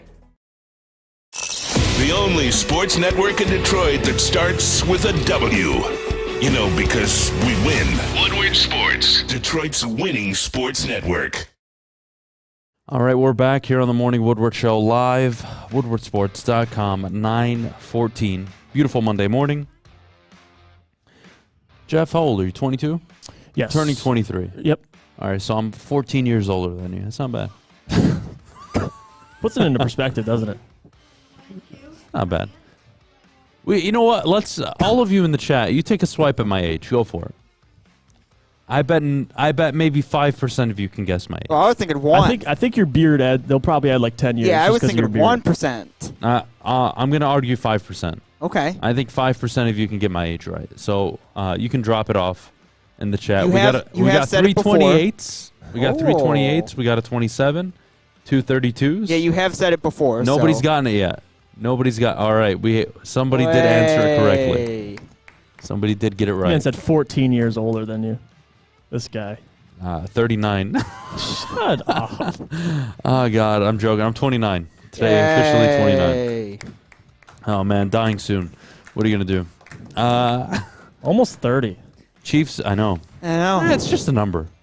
Honestly, I love your perspective. It is just a number, You'll but get there. you don't do like little things like me. I'm the same way you are. I don't need people to tell me, but I celebrate it like I'll drink a pop or something, or I'll watch my favorite sport. I'm not doing anything Or I'll get up today. in the middle of the night and watch some sports and celebrate my birthday. But I'm not like, hey guys, it's my birthday. Wish me happy birthday. I don't do that. I did almost burn my hand on my birthday though, so that was a little questionable. What were you doing? You grabbed yourself, or what happened? No, you remember I had to hold that lighter thing at that Mediterranean. that's Yeah, right, and it almost that's burned right. my hand. I was like, you want me to keep it on? They're like, yep. I'm like, all right, well, my hand might be gone, but That's okay. You'll be okay, buddy. I have You'll be okay. sensitive hands, sensitive mouth. Should have said that. So I've been told. We're learning. I'm we're going to learning- mute my mic. Yeah, we're learning some new things about fish that So maybe I've we been wish told. we didn't know. It's a red flag. Yeah, you have a sensitive. Okay. All right. Yeah. All right. Moving on. Chiefs Eagles. Mm-hmm. My early thought on this game is, who's got the better head coach? Who's got the better quarterback? I always go to that same model for everything, and it's obviously the Chiefs. But then there's a huge but. Right. And that but is that Eagles defense. Their pass rush. It stacks up with Kansas City's pass rush. You could argue better statistically. Yeah, it is. So Yeah, it's not definitely even better. close. The secondary, more experienced, even better. And when we talk about last night, you brought up to me, well, Adam, Mahomes just elevates everybody. Yeah, he does. And Valdez-Scantling goes for 100 yards. And Travis Kelce was smothered all night. And nobody was getting separation, right? Gardner Johnson, Darius Slay, Jeez. Bradbury, Yeah. Hassan Riddick. Good luck. I think this is the most difficult opponent, I think, Patrick Mahomes will go up against up to date in his career. Defensively, at least. I think that's pretty fair. This Eagles team brings so much to the table, and the biggest reason why is there's no Tyreek Hill now, right? So how do you compensate for that? The biggest thing is you hope Mahomes is healthy, because God knows he's going to need his legs. Mm-hmm. Not because he'll be under duress or he's got to run for his life, but he's got to make 2-3 plays on the ground, first downs that just matter, man. Yeah. That just matter. My early thoughts on this game, that is a difficult game. And in as much as you can say it's probably the most difficult defense that the Chiefs have faced, this is no question the most difficult opponent the 49ers will face. Or excuse me, the Eagles will face all season. I mean, you look at their schedule, this is by far the best team. So that goes for both teams. And strictly from the Eagles side, or excuse me, from the Chiefs side, if you're watching the Eagles, what tape do you really have in the postseason on the Eagles? You don't. They have no tape. They blew out the Giants. They pretty much just ran the football the rest of the way, dominated. They played the 49ers. You go to your 4-string quarterback. They just run the football most of the way. They didn't really have to pull any tricks out of their bag. So the Chiefs are working with film that they can't really rely on in the postseason. But you're absolutely correct, and I'm glad you brought that up. Two things you're watching, quarterback and head coach. And those things go to the Chiefs. But the defense for the Eagles and what they've done this year, almost breaking the sack record, completely dominating the game against the 49ers with Brock in the lineup, right? Getting pressure on Brock, making him uncomfortable. That's really going to be the storyline to watch. And that's been the storyline for both championship games, and it will be in the Super Bowl.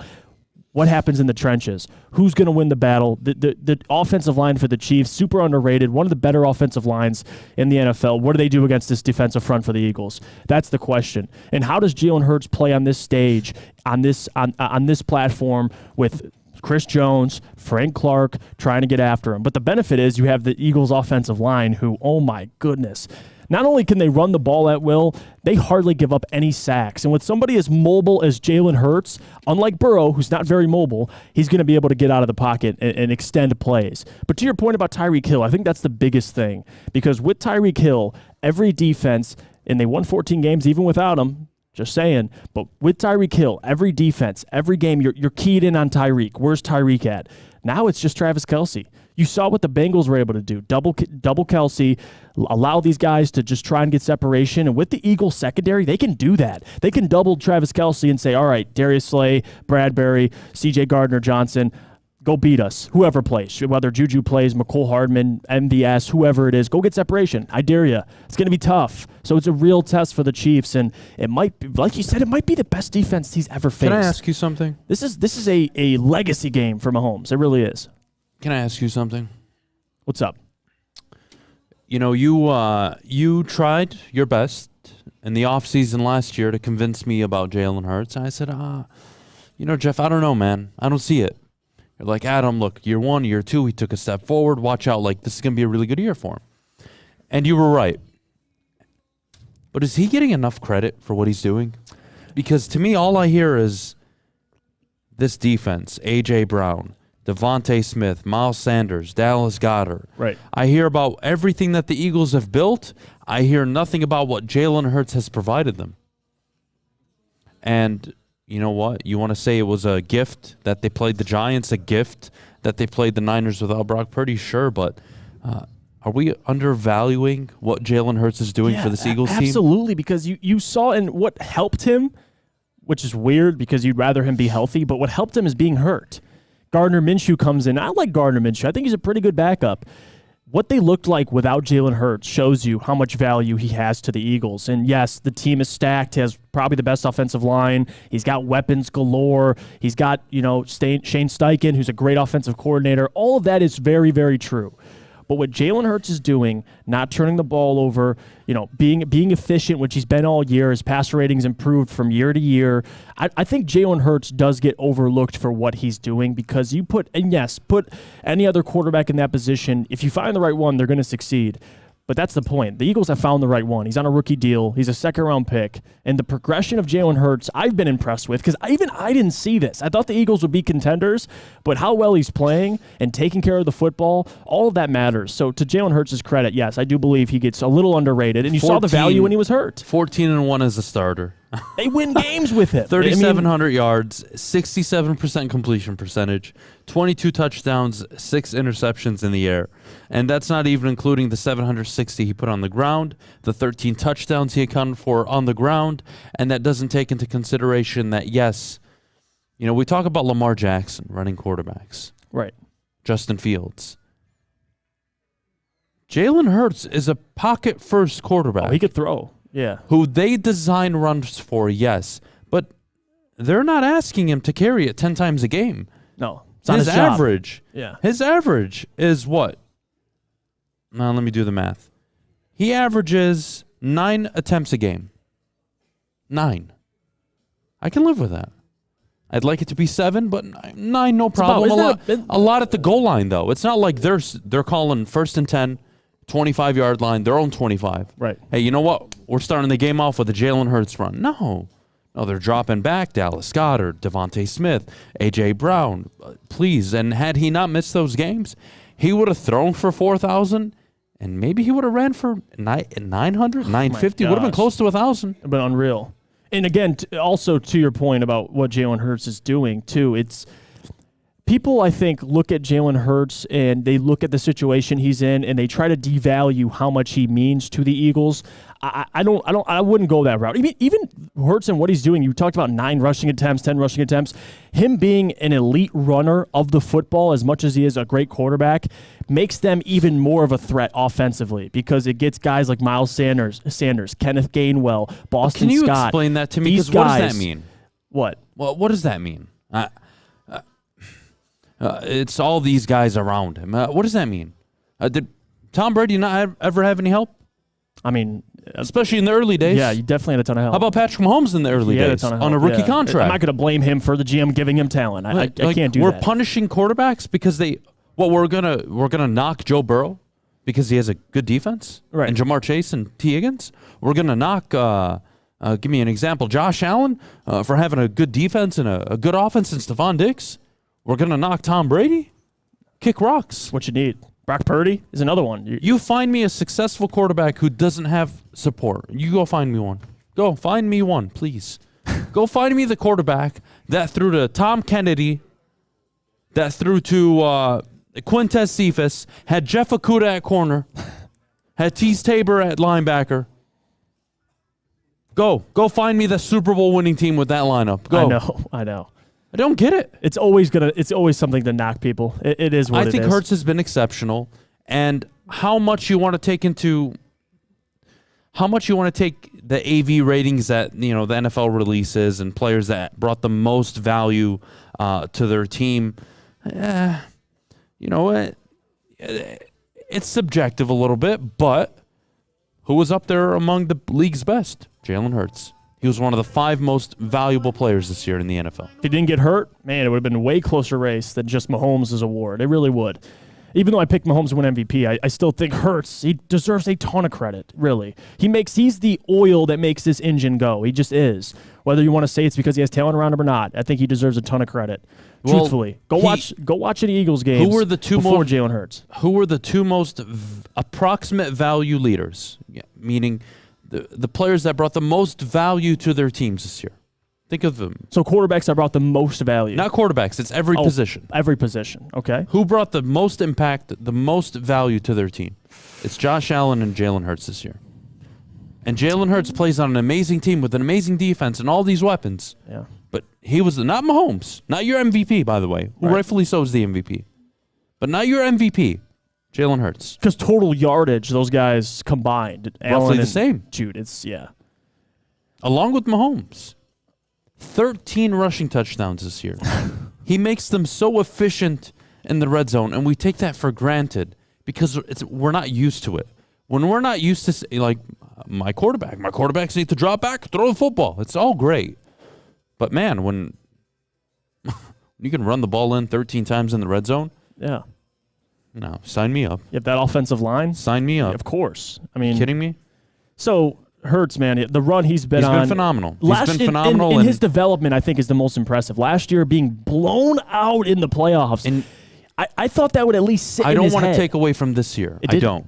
No. But next year, if Jalen Hurts can stay healthy, throw for 4,000 yards, run for 500-600, I am willing to pay him $40 million, $45, $50 million a year. And that's the real test for all quarterbacks. I think Joe Burrow will can I pass that trust test. to pay you? Right. Dak, I would have never paid.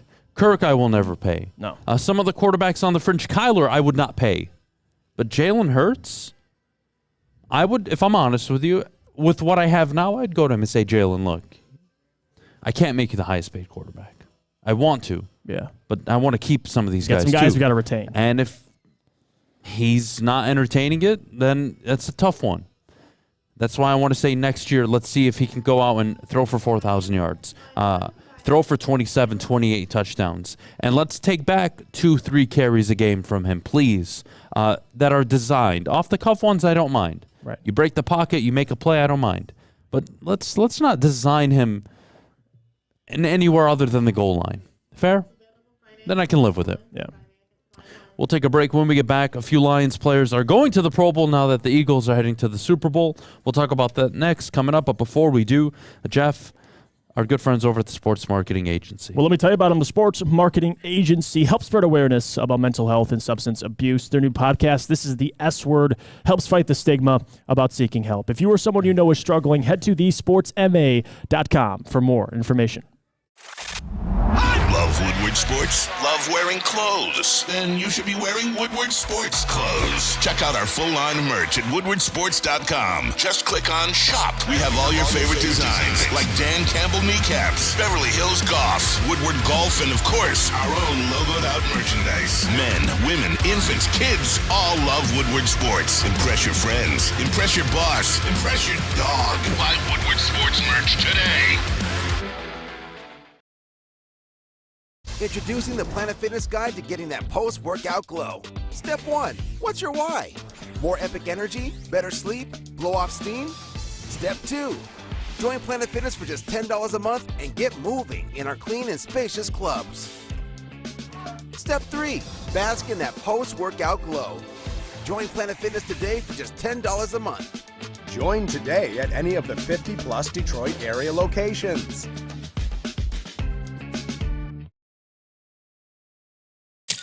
Thank you to all the fans for making Woodward Sports your #1 online destination for Detroit sports. We promise not to drop the ball.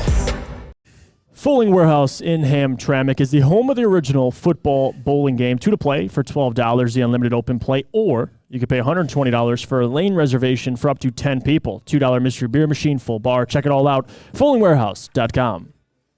All right, the Eagles are going to the Super Bowl, which means, Jeff, a few Lions players are going to the Pro Bowl. Talk to me. Which, you know what, it's a situation that in the future you would rather them skip the Pro Bowl. But as of right now, I think it's enormous for both of these players, Penei Sewell and Amon-Ra St. Brown, for them to make the Pro Bowl. Those are two guys that I think are super underrated at their positions. Amon-Ra, to me, is a top 10 wide receiver. Penei Sewell, he's up there for one of the better tackles in the NFL. And for especially guys that are this young, I mean, Penei's in his second year, Amon-Ra in his second year, for what they're doing, to get recognized, to be in the Pro Bowl, I think that's enormous. That's huge. Say what you want about the Pro Bowl. I have my own feelings on it. I truthfully do. I don't really care about the Pro Bowl, and plenty of players don't really either.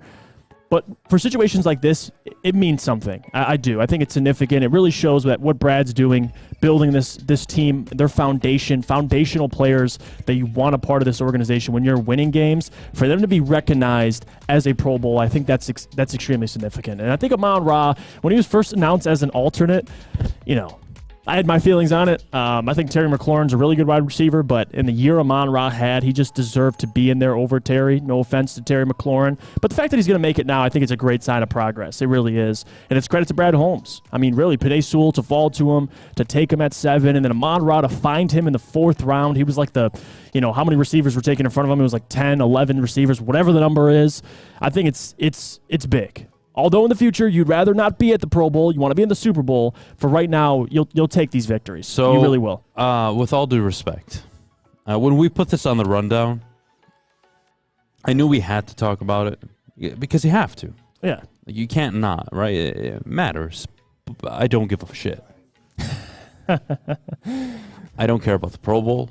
I don't care if the Lions had 15 Pro Bowlers. Now, could you use that as a sign of they're one of the better teams? Sure, fine. The Eagles had 17 Pro Bowlers. That's insane. Eagles had a ton of Pro Bowlers. The Pro Bowl means nothing. It used to mean something. Now it means nothing.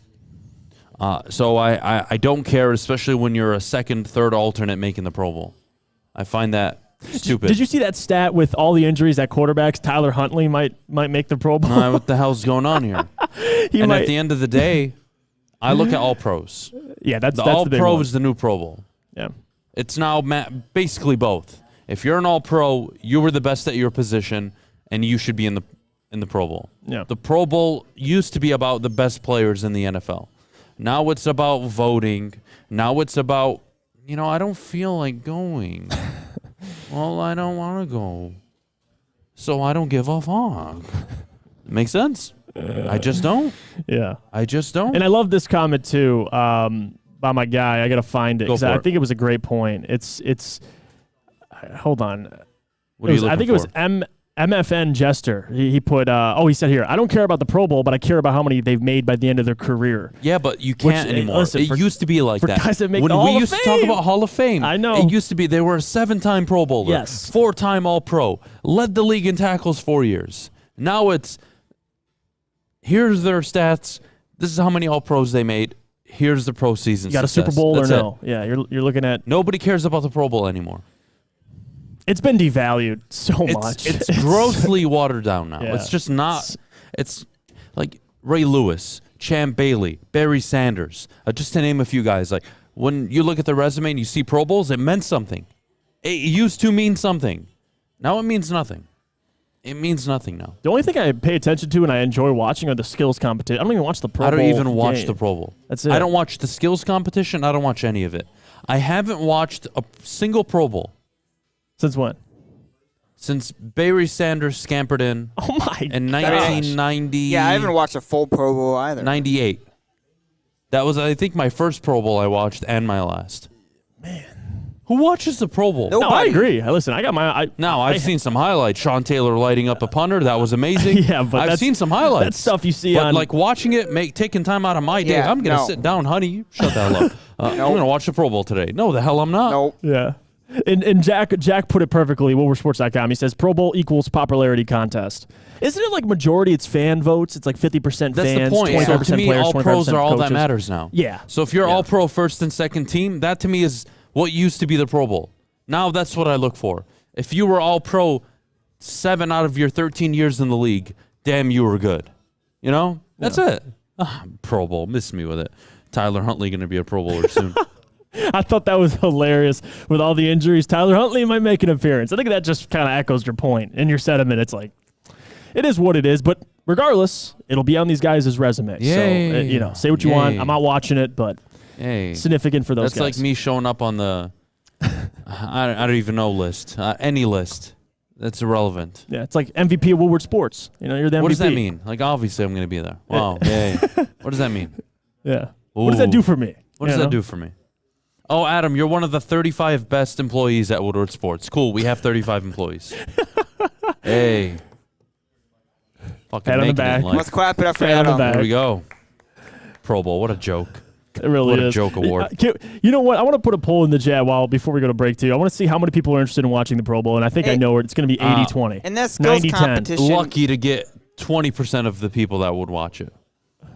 How many of you would watch the Pro Bowl? Jeff's throwing up a poll right now. Please go ahead and vote on it. And that skills competition is stupid. I agree. It's not based on football this year. I agree. They're doing Just golf. like nobody cares about the NBA All-Star Game anymore. It used to mean something. You used to want to be in the dunk contest. You used to want to be in the three-point contest. There's still people that They do. used to actually play the All-Star Game. Yep.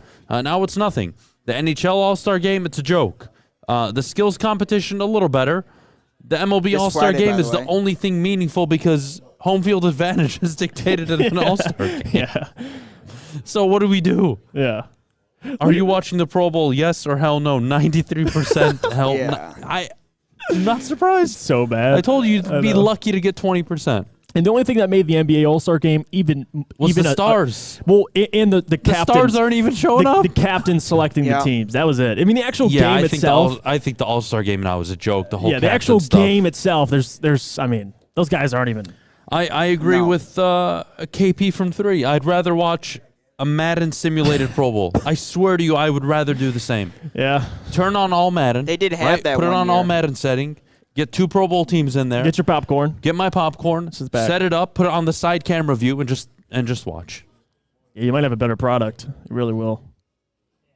Not joking here. Yeah, it's been a joke across all sports. I mean, John's right. John in the chat. Pathetic. It's just a big It joke. used to mean something. And I'm only 29 now. But God, I feel old when I say this, but like it used to mean something. Like I feel like my dad right now. Well, back in my day, son, we had Isaiah Thomas and Larry Bird. The fuck do you have now, kid? Booner. You know what, Dad, you're right. But beyond the point, what is there? Honestly. Booner said it's terrible. I'd rather be watching NASCAR. Oh, Man, wow, no. you got I know what I'll be watching. I'll be watching golf. If you're getting to NASCAR, that's Whoa. By the way, there is Booner? NASCAR this weekend in LA. They're doing How do you the know Rose this? Bowl. Why do you know this stuff? how do you know that, Fish? How do I know That's that? impressive. Well, No, one. it's not. Okay, hold on. It's a disease. Hold on.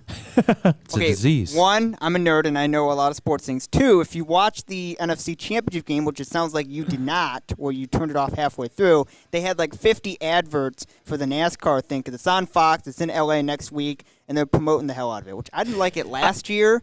Fish, so, Fish, would you rather watch the Pro Bowl or the USFL? Probably USFL. It's better football, but I'd rather I'll be watching golf this weekend during the Pro Bowl. So there you go. God bless. All right, let's take a break. When we get back, we'll come full circle here before Mailbag at 9:50. But before we do, I got to tell you about my good friends over at Lady Jane's Haircuts for Men. Open 10 to 8, 7 days a week. Walk at any time. No appointment necessary. They're awesome stylists. Will take care of you like they take care of me. So what are you waiting for? Get to a Lady Jane's near you. Again, open 10 to 8, 7 days a week. Lady Jane's. It's wicked awesome. Hey, it's Sean Jordan from the Sports Marketing Agency. And SMA wouldn't be who we are without our amazing partners. Thank you so much, Sean. You know, at Detroit Wayne, we want to serve as a resource for you and your families. We offer mental health services, substance use disorder services throughout our communities, and we want to be that source and resource within the community. If you or a loved one are suffering from a mental health or substance abuse issue, please don't hesitate to call 1-800-241-4949. You don't have to go to the beach, man. You don't have to get your butt crack full of sand. You just need a little chili peppers, man, to get that glowing beach chili peppers tan. Woo! With 26 locations in the Metro Detroit area and more coming, Chili Peppers Tanning is where you'll find the cleanest salons in the D. Join the Pepper Club for the best deals on unlimited tanning. Head to chilipepperstanning.com. You just need a little chili peppers, man. Get a shot up. This is for the win. All of Detroit's sports teams live on Woodward. All of Detroit's sports coverage lives on Woodward Sports. Driving the best in Detroit sports coverage. Tell you about my good friends over at Matrix Home Solutions, the most professional contractors in the business. Looking to renovate your basement, your bathroom, your kitchen cabinets, you name it. They're the best at it. A+ rating on the Better Business Bureau. Call 888-594-8844. That is 888-594-8844. We are back here on the Morning Woodward Show, and I have a question for you, Jeff. What's up with the Tony Romo hate? Yeah, and that's the other part of it. Watching both broadcasts last night or yesterday, that was kind of the big conversation is how much flack that Tony Romo got, because it seems like Tony Romo, everyone's seen and remembers all of his when he first started commentating, calling out plays, and wow, love what Tony Romo brings to the broadcast. I'm a huge fan of Tony Romo, but then Tony Romo got paid. And then now you're watching the broadcast, and now it seems like people everywhere on social media are just crapping on Tony Romo. And same with Greg Olsen. And personally, I just want to say this. I think Greg Olsen, he does a pretty good job. I like Greg Olsen for the most part. I know there's a little bit of hate there, but I want your opinion on the broadcast. Did you enjoy Tony Romo? I don't enjoy Tony Romo. I'll be honest. His voice. What, Jim? Y37 banana. Oh, my God, Jim. Wow, Jim, that was a great like pass. He was pregnant. I mean, I don't like it. I really don't. Nance, obviously the best in the business. Hello, friends. Collinsworth has lost his touch a little bit. Yeah. I He's think Al Michaels back. I think Chris. Well, that made them the duo. They were the thing. I think the problem with Chris and Tony is they're so. They repeat themselves a lot. Right. They say the same things in the same tone in the same manner a lot, and it's very. You get annoyed by it as a viewer. What a pass! Here we go, third down, Jim. There's a minute left in the first quarter, and then you fast forward, Jim. Oh my God, this is where legends are made, and then it's like an actual meaningful time for you to actually use it. But I don't know the difference. He's like Mahomes is like he called him Michael Jordan. Yeah. He was my calling him, God. which, by the way, and Maz brought this up on Ermanni and Edwards like about a week ago. He said it seems like Tony's talking out of both sides of his mouth. It's like he'll say one thing and then he'll say something else a minute after. It's like he keeps flip-flopping, but hey, man, being a commentator, it's a hard job, and I think people forget think that. It's really easy. Tony It's not. Romo, there was a time where he's calling plays out before they even happen. With all due respect to what you just said, and now he's with just all due respect, Jim. With all due respect, I don't care that it's a hard job. Jim. It's a hard job. You get paid to do it. Do your job well. Come prepared. Don't say the same shit. Especially if you're and don't repeat yourself. been a quarterback. Come prepared. Yeah. If I sit up here every day and I'm saying the same stuff and I'm talking like this and I don't really care and I'm uninterested in, oh my God, Jeff. Oh my God, Jim. All right? You guys, please just don't watch the show and we'll be kicked off because the ratings aren't good. It's that simple. If you're not good at your job, don't fucking do it. You get paid very well to do your job. I expect excellent. He got excellent. Excellent commentary. He got paid more than I Jim don't want to Nance see. did. I don't want to hear you going number 2 in the first quarter. All right. Like that's why I don't get it. That's why I'm so thankful we have Dan Miller. Man, Dan Miller is an incredible play-by-play. He makes every game worth watching. He adds another level of excitement. And I love the color. I compared Greg and Tony. Asked the chat right now who's the better commentator. 72? Not bad. 72% in favor of Greg Olsen, 28 for Tony Romo. Even I think what bothers me most about Tony is, remember when he first started, you're right. It was like, man, he really brings like a quarterback view on the game. But it's kind of diluted now because, bro, they got more people doing it now. He's sitting up there like, here we go, third and short. Yeah. They're 50% on the year converting third and shorts, 31st in the NFL. Look, they could Chad Henne this like they did in a playoff game. He's like guessing 4 plays that could happen. It's like, dude, just shut the fuck up. Just react to what's like. They're gonna do something. Let me see. You don't have to like try to get it right. It used to be he would call the exact play spot on. It was amazing. Yeah. Now it's he'll guess cool. 4 or 5 plays before the play starts. Like, just shut the fuck up. He's like, he doesn't want to get it wrong. He's like, let me pull out 3-4 different plays. So I'm at least in the ballpark. By the way, someone brought this up yesterday to me because Tom Brady retired. By the way, not many people realize that Tom Brady got Fox money. He got a 10-year deal with Fox. So if he retires, he goes to Fox, and common sense would say he is taking over Greg Olson's spot. I don't think, correct me if I'm I want your guys' opinion. I don't think Tom Brady would ever do color commentary. I think he'd be more of He'd like be an analyst. An analyst, yeah. He'd be where Sean Payton is right now. Absolutely. Yeah, but they're going to try to move him with. I don't think he'd do. He would be on the desk on a pre- and post-game show. He wouldn't be You don't think so? play-by-play commentator. No, like Gronk is. Gronk's up there. He's chilling. No chance. I don't see Tom Brady doing it. Let's take a break. When we get back, mailbag time. Get all of your questions in the chat. Jeff and I will answer them. No matter how funny, ridiculous, or serious they are, we will answer them. We'll be right back. Wow, excuse me. But before we do, Jeff, our good friends over at Cintron. Cintron World is an aspirational lifestyle beverage brand with a line of sparkling flavored energy beverages and premium bottled water. Cintron is fashionable, functional, and fun. And if you're looking for premium ingredients, Cintron has it all. Long-lasting energy, balanced hydration, essential vitamins, and don't forget, great taste. Cintron is your top choice. Buy online at drinkcintron.com. Cintron is also available at Amazon. What's a winter wonderland if you can't shop, eat, and play? Lucky for you, you can do it all at the Downtown Detroit Markets, Cadillac Lodge, and the new winter version of the Monroe Street Midway, all located just across the street from Campus Martius Park. Find the fun at deckedoutdetroit.com.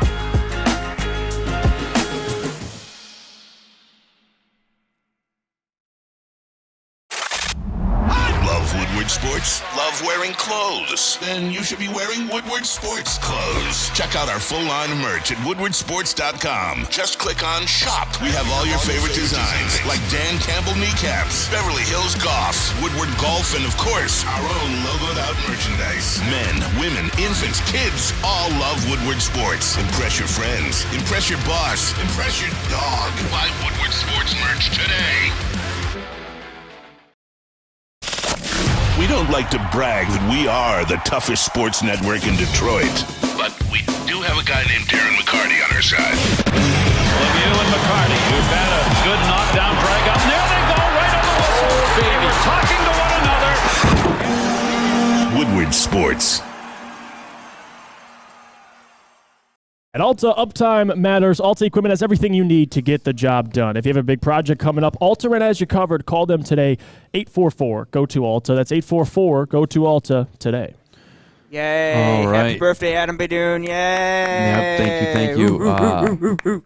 First question comes from Steve. Did you see the Bears are potentially trading away Justin Fields and are looking to take... So I saw that Warren Sapp said it. I don't know how real that is, but...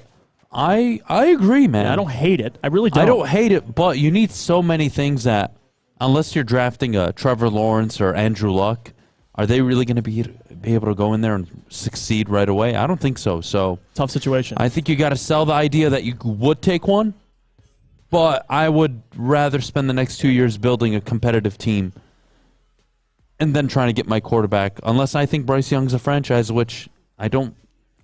I don't want to say he isn't, but I don't view him the way I viewed Trevor Lawrence coming out. The way I viewed, hell, you can even look at Joe Burrow coming out. Bryce Young is nice, but he does have some flaws. The height is a concern. Size is a concern. It is, yeah. It's biting Kyler Murray in the ass right now.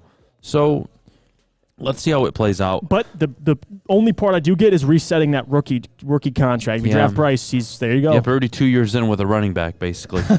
Mailbag, Adam, would you rather have Tony Romo or Fish in the booth? Oh, 1,000% Fish. Yeah, Fish. That's very nice. Fish play-by-play would be excellent. Wouldn't? It would be unbelievable. I would pay to watch it. Fish, they should let you get the reins at Motor City Cruise. Give Fish that mic, man. Fish to me seems like a guy that he would crush. Oh, I think you'll love this question. Rad brings up. I brought it up last week. Is Shanahan overrated? Blew a double-digit lead in the Super Bowl to Kansas City. OC for the 28-3 disaster. Half of his seasons are under 500. He's getting too much credit. Here, Rad, I give the stage to you. There you go.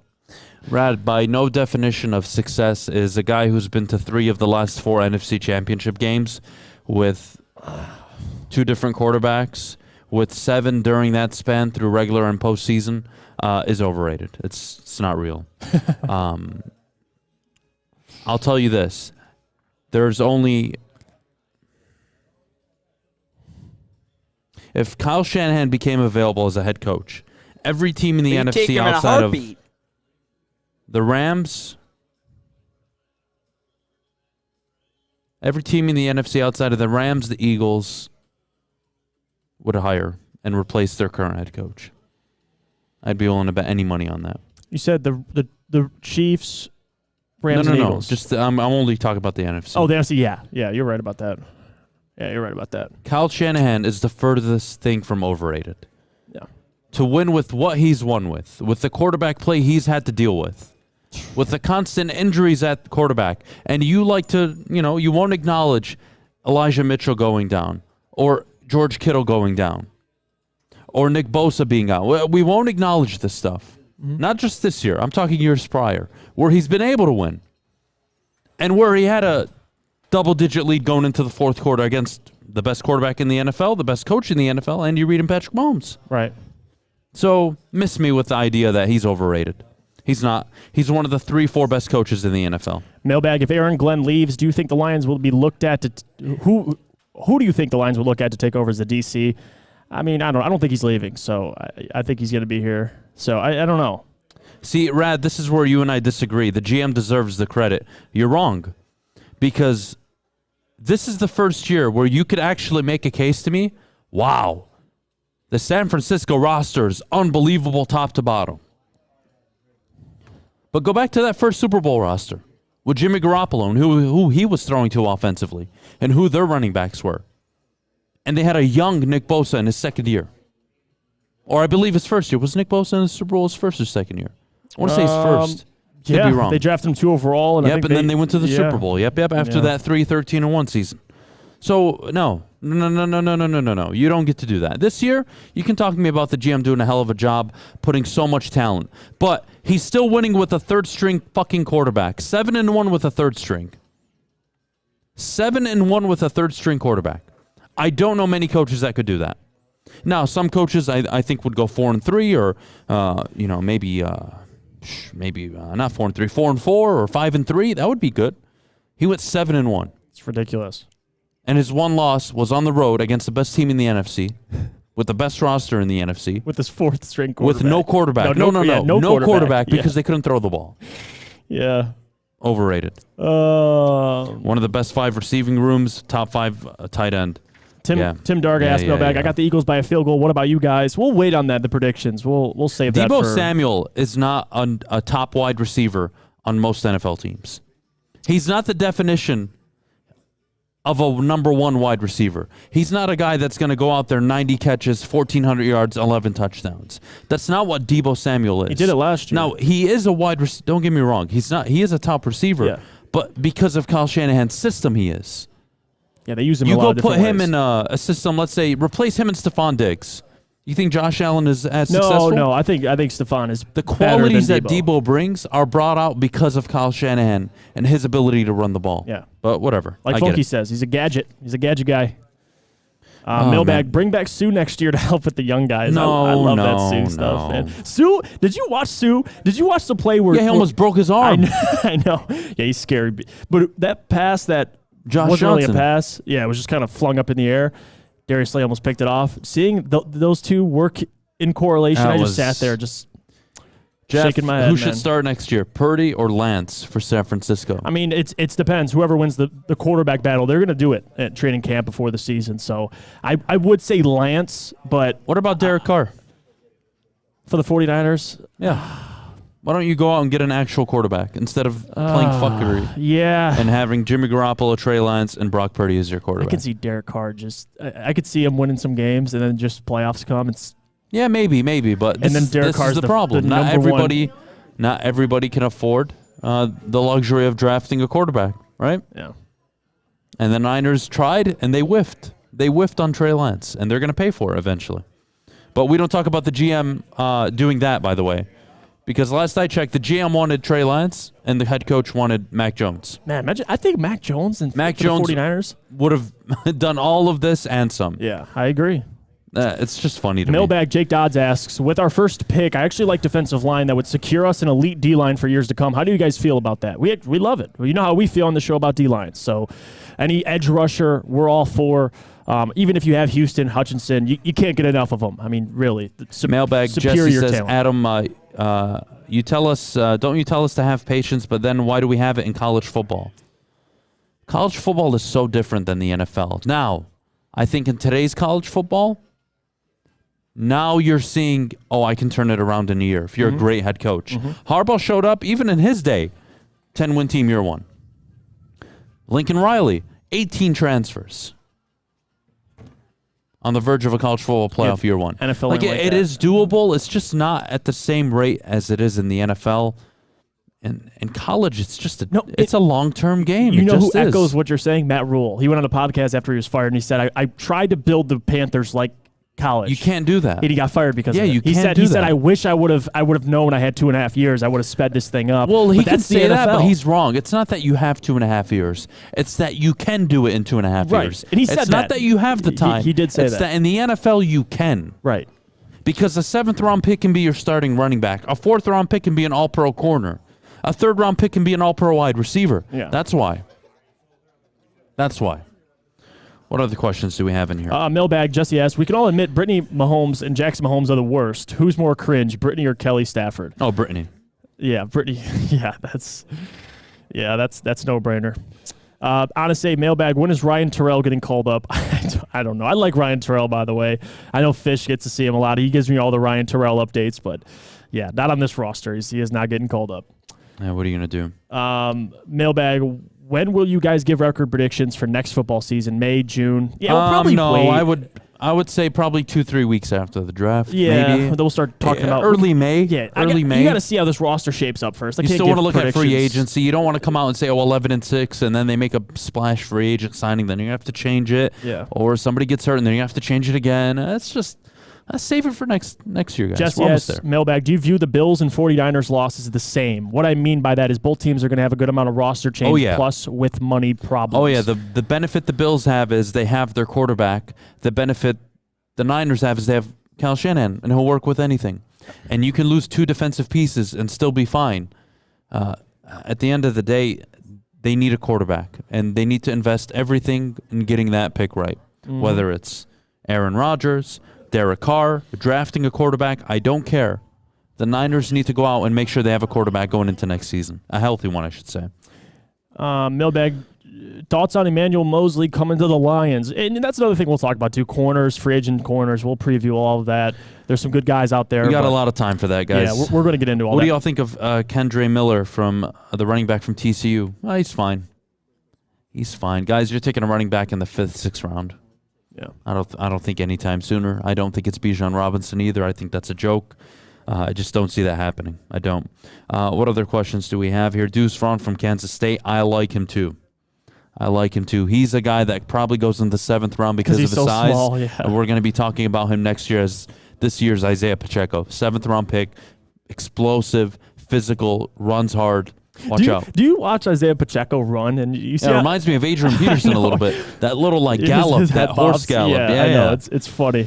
Man. He's incredible. He really is. You guys excited about seeing Andy Reid play? Yeah, man, his old team, Reid and the Eagles. I'm more excited about the Kelsey brothers. Nah, it's whatever. Because I love think it's that big of a story. I do. Well, Andy Reid's play on going the to be same side of the ball, right? So they don't get to go up against each other. Still, it'll be a friendly little duo. But they have a great podcast, though. Did you see Travis Kelsey after the game? He's like, stay in your Burrowhead. lane. And Shut your mouth, Shut your mouth, you jabroni. All right, we're out of here. Thank you guys so much. Appreciate you. We're out here in Feldman, Chevrolet, and Novi. Thank you guys for having us. As always, thanks for tuning in. Make sure you like the video, subscribe. As always, try to be a member. If you want some cool badges, emotes, and to join the Woodward Sports family, make sure you join our memberships. Only $1.99 a month. We're out of here. Jeff, appreciate you. As always, Fish, go to hell. Happy birthday. We're out of here. Thank you. You guys have a great rest of your day. Thank you so much. Happy birthday, Adam. Have a good Monday, everyone. Enjoy all the sports. How do you not?